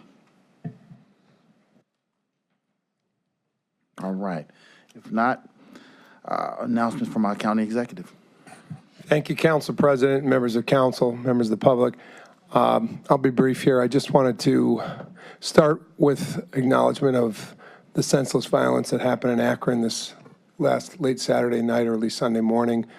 Our hearts go out to our fellow citizens, neighboring county, public officials who are still trying to unsort the violence and the law enforcement that attended on the scene and the citizens affected by this. Friday's National Gun Violence Awareness Day. We have a country right now that has 120 guns per 100 people, doubling anybody else in the world. I'd encourage you to wear orange in acknowledgement of the day, National Gun Violence Day, but encourage all of us to act and lean in on the issues of gun violence. On other matters locally, want always to welcome those who are visiting us from other parts of the country and the world. American Public Transit Association is here, 1,600 strong, over the next 3 days in Cleveland. I met with many of them on Monday with General Manager India Birdsong Terry. They are staying at a hotel owned by Cuyahoga County and part of our convention center convention this week. We continue to encourage our visitors to visit Cleveland. Ohio Common Pleas Judges Association opens their convention tomorrow. So thanks to the judges around Ohio and their staff who are here. We appreciate the climate conference that happened in Cleveland 2 weeks ago now. Wonderful to have persons from all over North America on our page working for a better climate in the world, let alone Northeast Ohio. Today, there was a celebration of the reopening of a Cleveland hotel. That's something that Cuyahoga County invested in to the tune of $2 million. The Cleveland Hotel goes back to 1918 in this community. It could have been lost as a hotel, but it was renovated. It's a place where the Beatles, Duke Ellington played and where Martin Luther King spoke. It is a place now, because of the renovation, of beauty, and I thank you guys for participating in that renovation with us, the county loan of $2 million, creating 126 jobs over the next 3 years. On a inside interdepartmental note, our purchasing portal that opened up back in September through the purchasing department to try to broaden the opportunities for more vendors to have access to doing business in Cuyahoga County. Since its opening in September, over 1,000 vendors have signed into the portal with interest, and we think that continues to be a great joint effort with county administration and council to serve our public. Our small business office opened this spring. We've had 90 inquiries from small businesses looking to scale in Cuyahoga County. So the inch by inch, foot by foot, mile by mile work that we're all doing together really pays yield to our citizens and everybody in this community. Councilwoman Conwell, Councilwoman Turner, thank you for joining me today as we welcomed Olympic-bound Morel McCain, who is a U.S. Olympian heading to Paris in late July in the 2024 Olympics. She trained in Glenville. She's a person who has just an incredible story in Cleveland. She's the first female boxer from Cleveland, Ohio to represent the United States in the Olympics. Thanks again for joining us. Finally, I want to thank the 150-plus county employees who marched in the Pride Parade this weekend as volunteers on their own time. We showed up strong. Back to you, Mr. President. At this time, legislation introduced by council. Consideration of a resolution of council for first reading and referral to committee. Resolution 2024-0208, urging the Cuyahoga County Executive and the County Treasurer to immediately cease any additional county investment in bonds and other sovereign debt issued by the nation of Israel, and urging the Investment Advisory Committee to amend the county's investment policy to prohibit future investments in any foreign securities. Mr. President. All right, this item will be, yes, Councilwoman. I'd like to ask you to refer this to committee, but first I'd like to make a small statement. First and foremost, I am a good American. I do not believe in racism in any form, and I had hoped that more than Mr. Hohen would know that. I am a finance nerd by education and by training, and so I often ask questions of council colleagues as well as staff and the executive. There is no financial thing that we've gone through since I've sat on council that I didn't ask extra questions and make them do real due diligence for us, especially when I was not on council when we first got involved in the investment. Therefore, I am surprised, but it is good, because I do believe in dialogue among our communities. I cannot know what you're saying if you do not come and talk to me. And so this opened up our dialogue. We had young voters here, future voters, tell us they wanted us to pause and consider. As an elected official, I want to listen to the range of people in our community, and as council vice president, that means I serve across the community. As I said earlier, because I am concerned about the economics of any financing tool that we use, both Councilman Kelly and I thought we should look more at the investment. Now I will pass and yield my time to Councilman Kelly. Thank you, Vice President. Okay, Mr. President, continue. Floor is yours, Councilman. All right. Just very short. Just want people to know I am not anti any people, religion, or country, but I do not support Cuyahoga County investing in any foreign securities. I would urge the county executive, the county treasurer, and the investment advisory committee to amend the county's investment policy to prohibit future investments in any foreign security.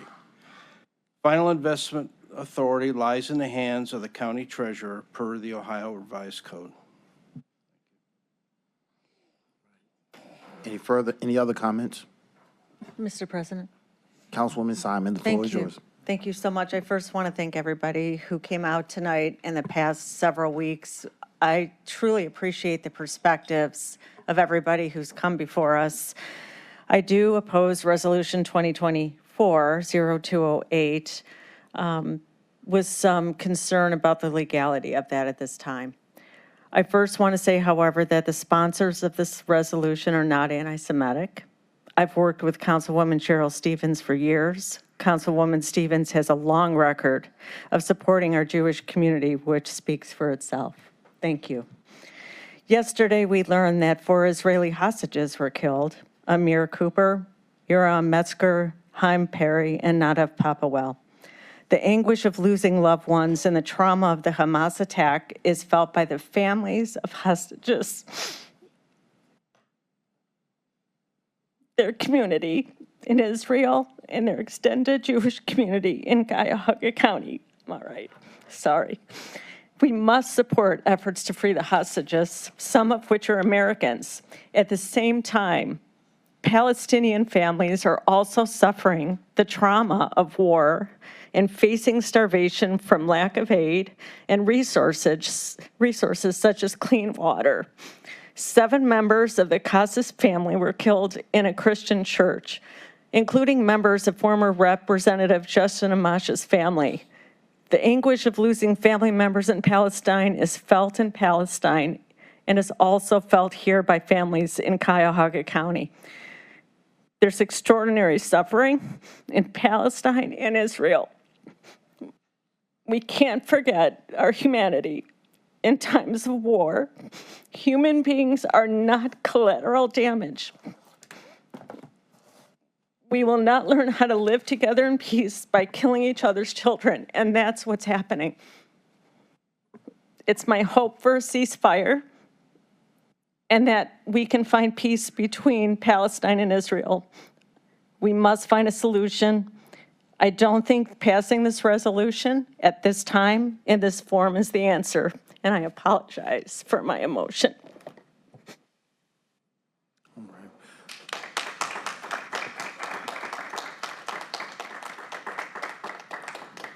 Thank you, Councilwoman. Are there any other comments from anyone? If not at this time, this resolution will be referred to the Committee of the Whole, where it will be considered. At this time, consideration of resolutions of council for third reading adoption. Resolution 2024-0134, awarding a total sum not to exceed $25,000 to the Make Them Know Your Name Foundation for the Heart Health Program from the District 3, 7, and 9 ARPA Community Grant Funds. Move to adopt. Second. If there's no discussion on the item, all those in favor of accepting this resolution, say aye. Aye. Opposed? Ayes have it. Resolution 2024-0143, awarding a total sum not to exceed $10,000 to the Minority Organ Tissue Transplant Education Program of Cleveland, Inc. Move to adopt. For the Empowering the Future program from the District 9 ARPA Community Grant Fund. Okay, move to adopt. Second. I'm going to refer this to the sponsor. The resolution supports minority organ tissue transplant education, and I ask for my colleagues' support. All in favor, say aye. Aye. Opposed? Ayes have it. The resolution is adopted. Resolution 2024-0169, awarding a total sum not to exceed $90,000 to the Gathering Place for the purchase of a vehicle to provide services to residents of the City of Cleveland from Districts 1, 2, 8, 10, and 11 ARPA Community Grant Funds. Move to adopt. Second. Mr. Kelly, would you like to speak to this since you initiated it? Yes, thank you. When I toured the Gathering Place, which has its offices in Westlake and Beechwood, I was just blown away by these wonderful people and all of the services that they can provide to cancer patients and cancer patients' families. And it's just a wonderful place. And I was so happy that my colleagues in District 2, 8, 10, and 11 jumped on with me and are willing to put in money toward this this goal. So, Mr. President, Councilman Miller. so my colleagues, Councilman Kelly sent me to visit the Gathering Place, and I was also just totally impressed. And Councilman Kelly's $10,000 became $90,000 before it's done, and it just is a testament how bringing forward a really good idea can grow and spread and become a really significant thing. So Councilmember, if you commend could speak a little bit louder into the microphone, please. And so I just commend you for bringing this forward to us. Thank you. All those in favor, say aye. Aye. Opposed? Ayes have it.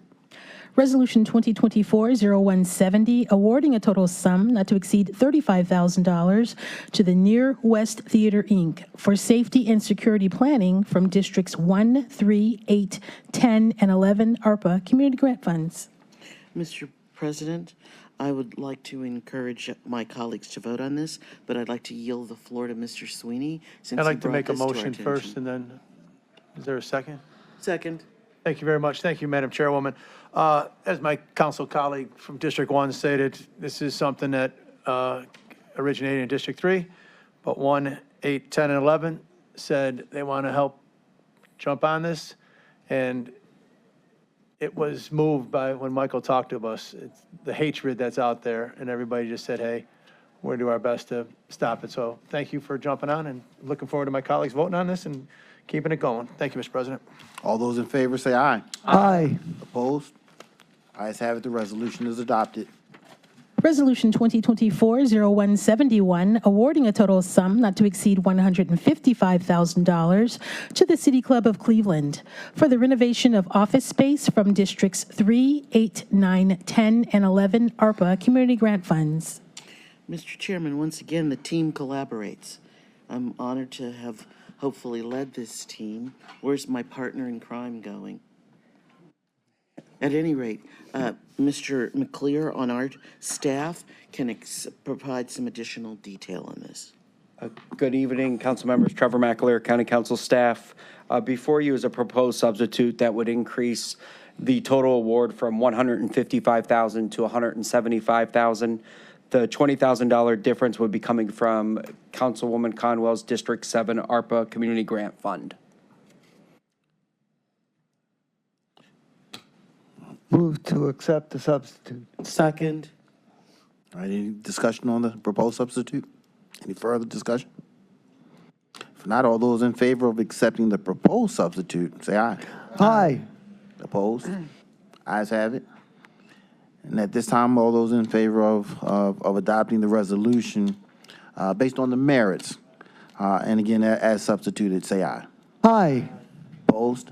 Ayes have it. Council member, clarification, we need a motion to approve and a second. I'm sorry, Madam Clerk? We need a motion to approve and a second. Motion to approve. Second. Okay, all right.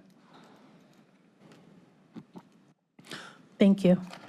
Resolution 2024-0172, awarding a total sum not to exceed $20,000 to Case Western Reserve University for the National Youth Sports Program from Districts 7 and 9 ARPA Community Grant Funds. Move to adopt. Second.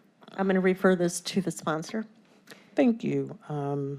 Again, youth sports is the foundation of many young people's lives. They learn not just the athletics, but team building and social skills, and I ask for my colleagues' support. All those in favor say aye. Aye. Opposed? Ayes have it. Resolution 2024-0173, awarding a total sum not to exceed $10,000 to the Literacy Cooperative for Dolly Parton's Imagination Library from the District 9 ARPA Community Grant Fund. Move to adopt. Second. Thank you. This was heard in committee. I'm going to refer it to the sponsor. Thank you. Again, reading is fundamental. Ask for my colleagues' support. All those in favor say aye. Aye. Opposed? Ayes have it. Resolution 2024-0174, awarding a total sum not to exceed $50,000 to DNA Rising for the Foundation of Home 2 project from the District 9 ARPA Community Grant Fund. Move to adopt. Second. Councilwoman Conwell isn't here, but I'll speak as the sponsor. Councilman Miller, I don't know if you remember at the committee, you talked about a strategy for ending homelessness. It's one family at a time. And so I think that's what we're doing here with this project, and I ask for my colleagues' support. All those in favor say aye. Aye. Opposed? Ayes have it. Resolution 2024-0175, awarding a total sum not to exceed $500,000 to the University Hospitals of Cleveland Department of Ophthalmology Eye Institute for the purpose of enhancing their services and diagnostic capabilities project from the District 10 ARPA Community Grant Fund. Move approval. Second. Mr. President, this is a project which focuses on helping folks who need to be diagnosed, who have hypertension as well as diabetes, get diagnosed sooner and get corrective care as soon as possible. I ask all my colleagues to support this. All those in favor say aye. Aye. Opposed? No. And one no from Councilman Michael Gallagher. All those in Thank you, duly favor say noted. aye. Yeah. All right. Thank you. Resolution 2024-0176, awarding a total sum not to exceed $250,000 to the Cleveland Metro Parks for the Cleveland Community Sailing Center project from the District 10 ARPA Community Grant Fund. Thank you, Mr. Chairman. I recommend approval of this. Second.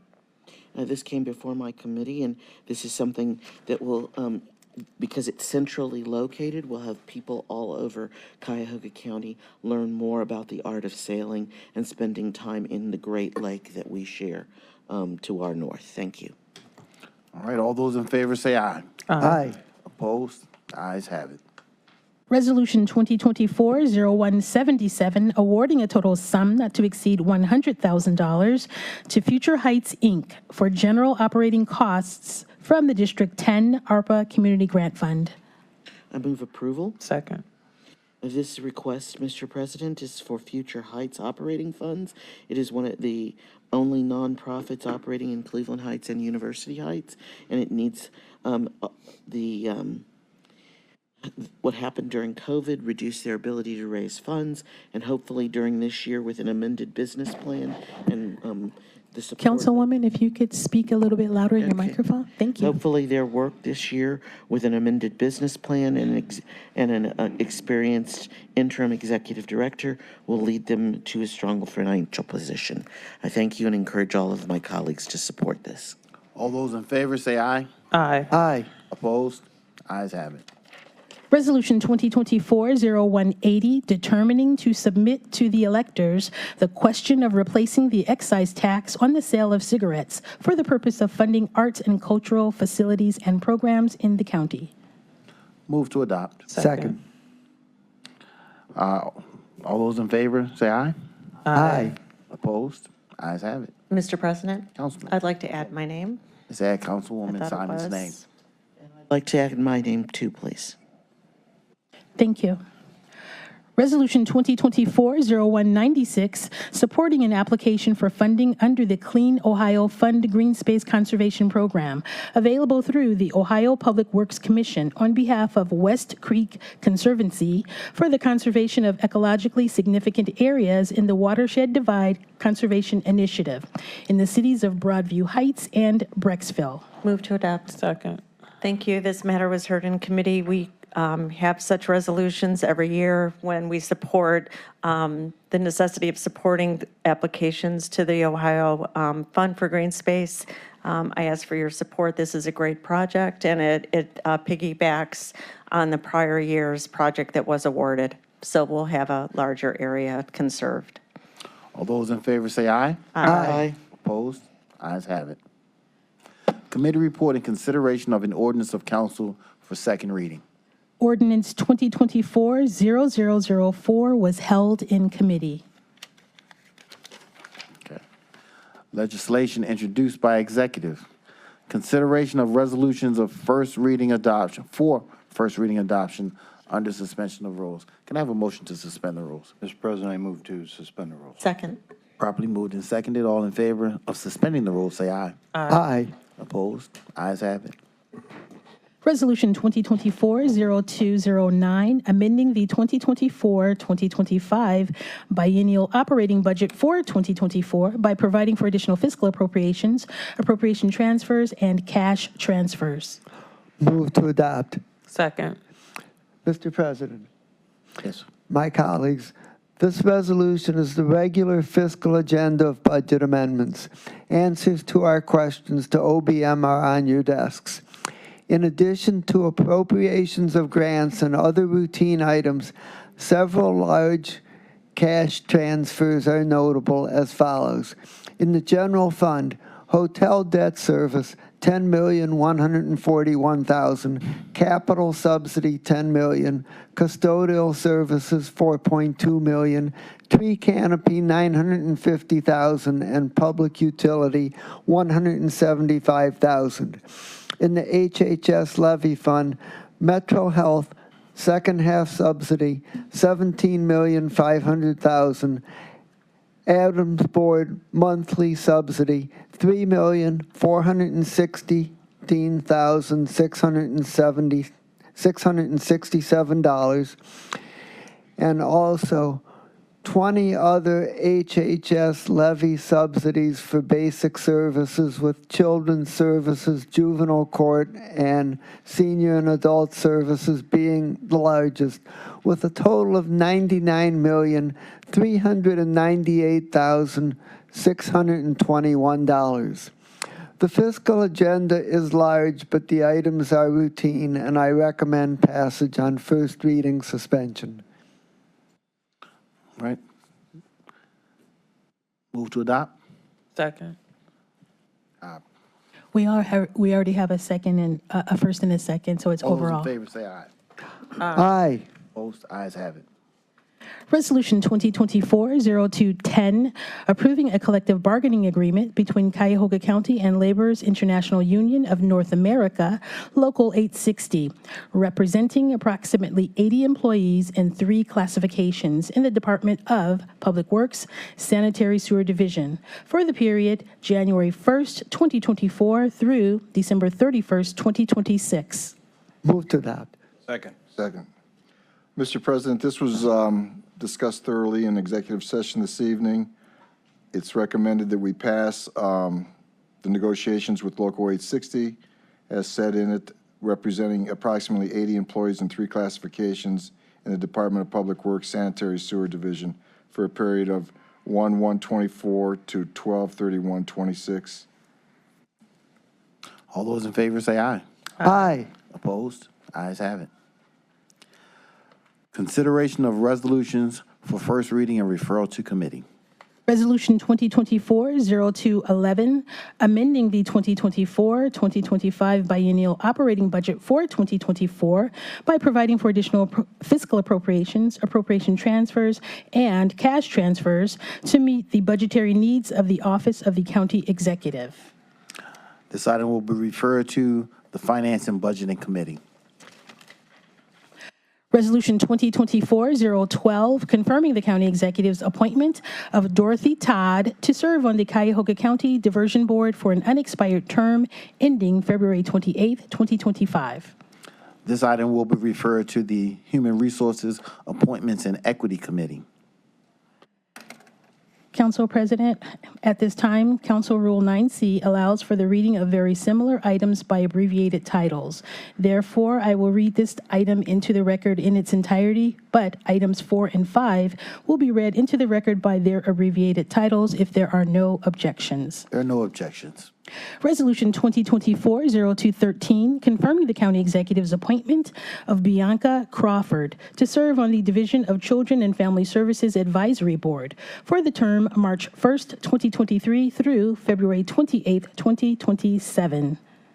This item will be referred to the Human Resources, Appointments, and Equity Committee. Resolution 2024-0214, confirming the county executive's appointment of Daniel Smith. This item will also be referred to the Human Resources, Appointments, and Equity Committee, further known as HR. Resolution 2024-0215, confirming the county executive's reappointment of Verna Darby. This item will be referred to the HR Committee. Resolution 2024-0216, confirming the county executive's reappointment of various individuals to serve on the District 1 Public Works Integrating Committee for the term June 22nd, 2024 through June 21st, 2027, confirming the reappointment of various alternates. Resolution for the reappointments for Michael W. Dever and Nicole L. English. Reappointments as alternates, Thomas Sotek to Michael W. Dever and Christopher A. George to Nicole L. English. This item will also be referred to the HR Committee. Resolution 2024-0217, confirming the county executive's appointment of Gina Vernassi, to serve on the Cuyahoga Arts and Culture Board of Trustees for an unexpired term ending March 31st, 2025. Referred to HR Committee. Resolution 2024-0218, confirming the county executive's appointment of Colleen Cotter to serve on the Cuyahoga County Public Defender Commission for the term January 1st, 2024 through December 31st, 2028. Referred to the HR Committee. Resolution 2024-0219, approving right-of-way exhibits as set forth in plat number M5057 for the replacement of Shaft Road Bridge number 02.89 over the West Creek in the City of Independence. This item will be referred to the Public Works Procurement and Contracting Committee. Resolution 2024-0220, making an award on requisition 14170 to the Triad Engineering and Contracting Company in the amount not to exceed $589,975 for the Mayfield Village Hickory Hill Pump Station improvements in the Village of Mayfield. This item will be referred to the Public Works Procurement and Contracting Committee. Resolution 2024-0221, authorizing the county executive to accept dedication of land for Sunset Drive and Garden Path in the Sanctuary of Olmsted and the Preserve of Olmsted subdivision, Phase 4, located in Olmsted Township, as a public street along with established setback lines, rights-of-ways, and easements, 1.61 total acres. This item will be referred to the Public Works Procurement and Contracting Committee. Resolution 2024-0222, authorizing a revenue-generating agreement with City of Cleveland in an amount not to exceed $871,500 for the operation of the Family Justice Center located at 75 Erie Plaza in the City of Cleveland for the period January 1st, 2024 through December 31st, 2027. This item will be referred to the Public Safety and Justice Affairs Committee. Resolution 2024-0223, authorizing a contract with Lutheran Metropolitan Ministry in the amount not to exceed $869,320 for the supportive services for youth and young adults experiencing homelessness or housing instability in connection with the Navigation and Housing Services Project for the period January 1st, 2024 through December 31st, 2025. This item will be referred to the Health, Human Services, and Aging Committee. Consideration of resolutions for third reading adoption. Resolution 2024-0129, making an award on requisition 12232 and authorizing a lease agreement bearing contract with Cleveland Superior LLC for the lease of space located at 1801 Superior Avenue in the City of Cleveland, anticipated to commence on January 31st, 2025 for an initial term of approximately 17 years in an amount not to exceed $91 million, which includes but is not limited to rent, initial capital expenditures, management fees, utilities, operating expenses, and a general contingency amount. Move to adopt. Been properly moved and seconded. Any discussion? If not, all those in favor say aye. Aye. Aye. Opposed? Ayes. Aye. Let's do roll call.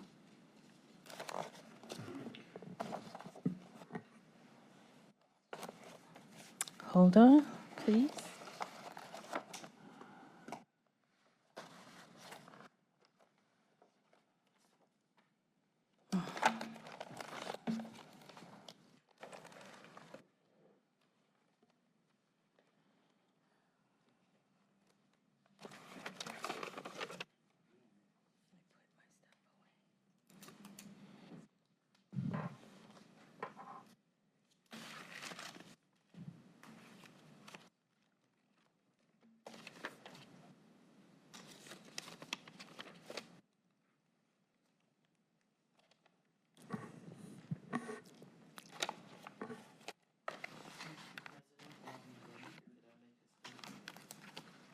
Regarding this item? Yes.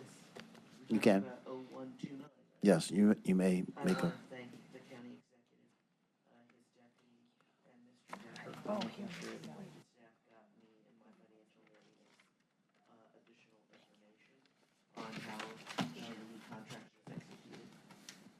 I want to thank the county executive, his deputy, and Director Dever for making sure that I received additional details in my financial nerdiness on how things would work financially to ensure that we got the best deal we could negotiate.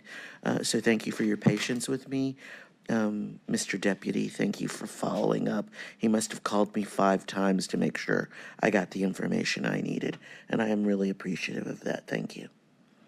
Mr. President, Councilman Miller? this resolution is going to do a lot of good for the Board of Elections. It's going to improve the accessibility, the parking. It's going to improve voting processes and preserving democracy and having a good, sound election system is essential for our system of government, and I support the resolution. Thank you. Council President, I'm ready. I apologize. My sheet fell on the floor and I didn't realize it. No problem. Let's continue. All righty. Calling the roll. Mr. Miller? Yes. Mr. Sweeney? Mr. Sweeney is away from his desk. Mr. Byrne? Yes. Mr. Gallagher? Mr. Schron? Yes. Ms. Conwell is absent. Ms. Turner? Yes. Ms. Stevens? Yes. Ms. Simon? I'm a yes, and that's because we were able to get that inspection of the systems. I appreciate that too. I said that in committee, how much I appreciate that being done. I'm comfortable with the vote of a yes because of that. Mr. Kelly, Yes. Council President Jones. Yes.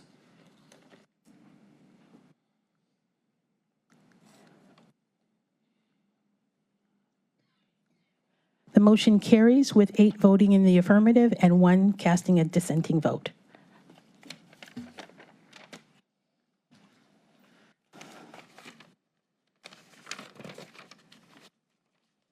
Resolution 2024-0187, declaring that public convenience and welfare requires the reconstruction of Lee Road from Invermere Avenue to the North Corporation line in the cities of Cleveland and Shaker Heights, in connection with the Northeast Ohio Area-Wide Coordinating Agency 2024 through 2027 Transportation Improvement Program. Total estimated project cost, $21,040,359. Finding that special assessments will neither be levied nor collected to pay for any part of the county's cost of said improvement. Move to adopt. Second. This was heard in the Public Works Committee. Nicole English from Public Works presented the resolution in committee. This is the first step towards the reconstruction of Lee Road from Invermere Avenue to the North Corporation line in the cities of Cleveland and Shaker Heights. This is part of the 2024 to 2027 NOACA Transportation Improvement Program. The cost of this project is estimated to be $21 million. This would be funded 80% from federal funds, 5% from the county road and bridge funds, and 15% from the city of Shaker Heights. The work is expected to start in the spring of 2027 and be completed by the fall of 2028. After the public convenience and welfare portion is completed, we will see the award for this project sometime in 2025. I urge my colleagues to support this resolution. All those in favor say aye. Aye. Aye. Opposed? Ayes have it. Resolution 2024-0188, approving right-of-way exhibits as set forth in plat number M5055 for the replacement of Hilliard Boulevard Bridge number 08.57 over the Rocky River Valley, Parkway and Trail in the cities of Lakewood and Rocky River. Mr. President, I also move to adopt this. Second. This was heard in Public Works also by Jessica French from Public Works presented the resolution in committee. This resolution authorizes the right-of-way plans for the Hilliard Boulevard Bridge replacement between the cities of Lakewood and Rocky River. There are 10 different property owners and a total of 22 parcels involved with this right-of-way acquisition. Total estimated cost for the right-of-way acquisition is $120,000. The county is hoping to have all of these final by the fourth quarter of 2025. As a reminder, the Hilliard Boulevard Bridge replacement project is estimated to be $63.3 million and expected to start construction sometime in the first quarter of 2026. I urge my colleagues to support this resolution. All those in favor say aye. Aye. Opposed? Ayes have it. The resolution is adopted. At this time, miscellaneous committee reports. Mr. President Councilman Miller. and colleagues, Finance and Budgeting Committee will meet at our next regular time on Monday, June 10th at 1 p.m. to discuss the first quarter county financial report and the items that have been referred. In the general fund, there are concerns on both the revenue and expenditure sides, which you will hear in the presentation, so I encourage all members to attend. Mr. President, Public Works will meet Wednesday, June 12th at 10 a.m. Mr. President, Council Vice President's committee and my committee will be meeting on a joint meeting on 10 o'clock on Monday. Councilman, have you confirmed with all your members that this I works? didn't do the confirmation, but I think staff did. I hope they did. You have one member, Councilman Byrne is the one member who is not on both committees. Councilmember Byrne has confirmed his He has attendance. confirmed? All right, okay. We have to find out if Councilwoman Simon is available. He was the only one that didn't, yeah. I'll let you know. I think we'll still have quorum, Sonny, if you can't make it, maybe I won't make it. Councilman Jones, HR will meet regularly scheduled time on Tuesday, June 11th, 10 a.m. to address the items that were referred tonight. All right. Council President, Education Environment, did you want to, your committee, Councilwoman Stevens is Monday, right? Okay, so Education Environment meets June 12th at 3. And then, Council President, I would like to speak for Councilwoman Conwell. She has items, and she'll be meeting on Wednesday, June the 12th at 1 p.m. 1 p.m.? Okay, thank you. All right. At this time, is there any miscellaneous business? Yes. Councilwoman. Okay, so I need to be indulged right now since my little moment here. We still need to complete the haiku challenge. Do you have one? Okay, so who, Chief of Staff, Janice? Councilmember, I do have one if you're ready for it. I hope, yeah, let's do it. Okay, you ready? In the beginning, Cuyahoga, my first job. Good to be back home. Awesome. Okay, Doyle, we've got one more.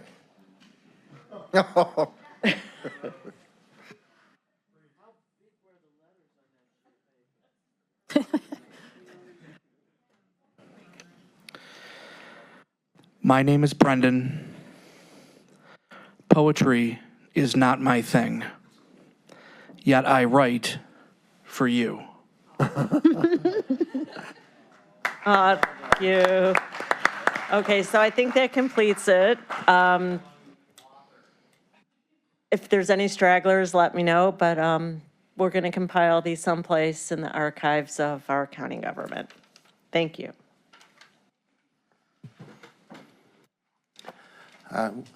Guess I'm next, huh? Do you All have right. one, Mr. President? Yeah, you had me on the list, all right? Oh, my gosh. All right. You did it. All right. I call this one an ode to Liz Cheney. All right.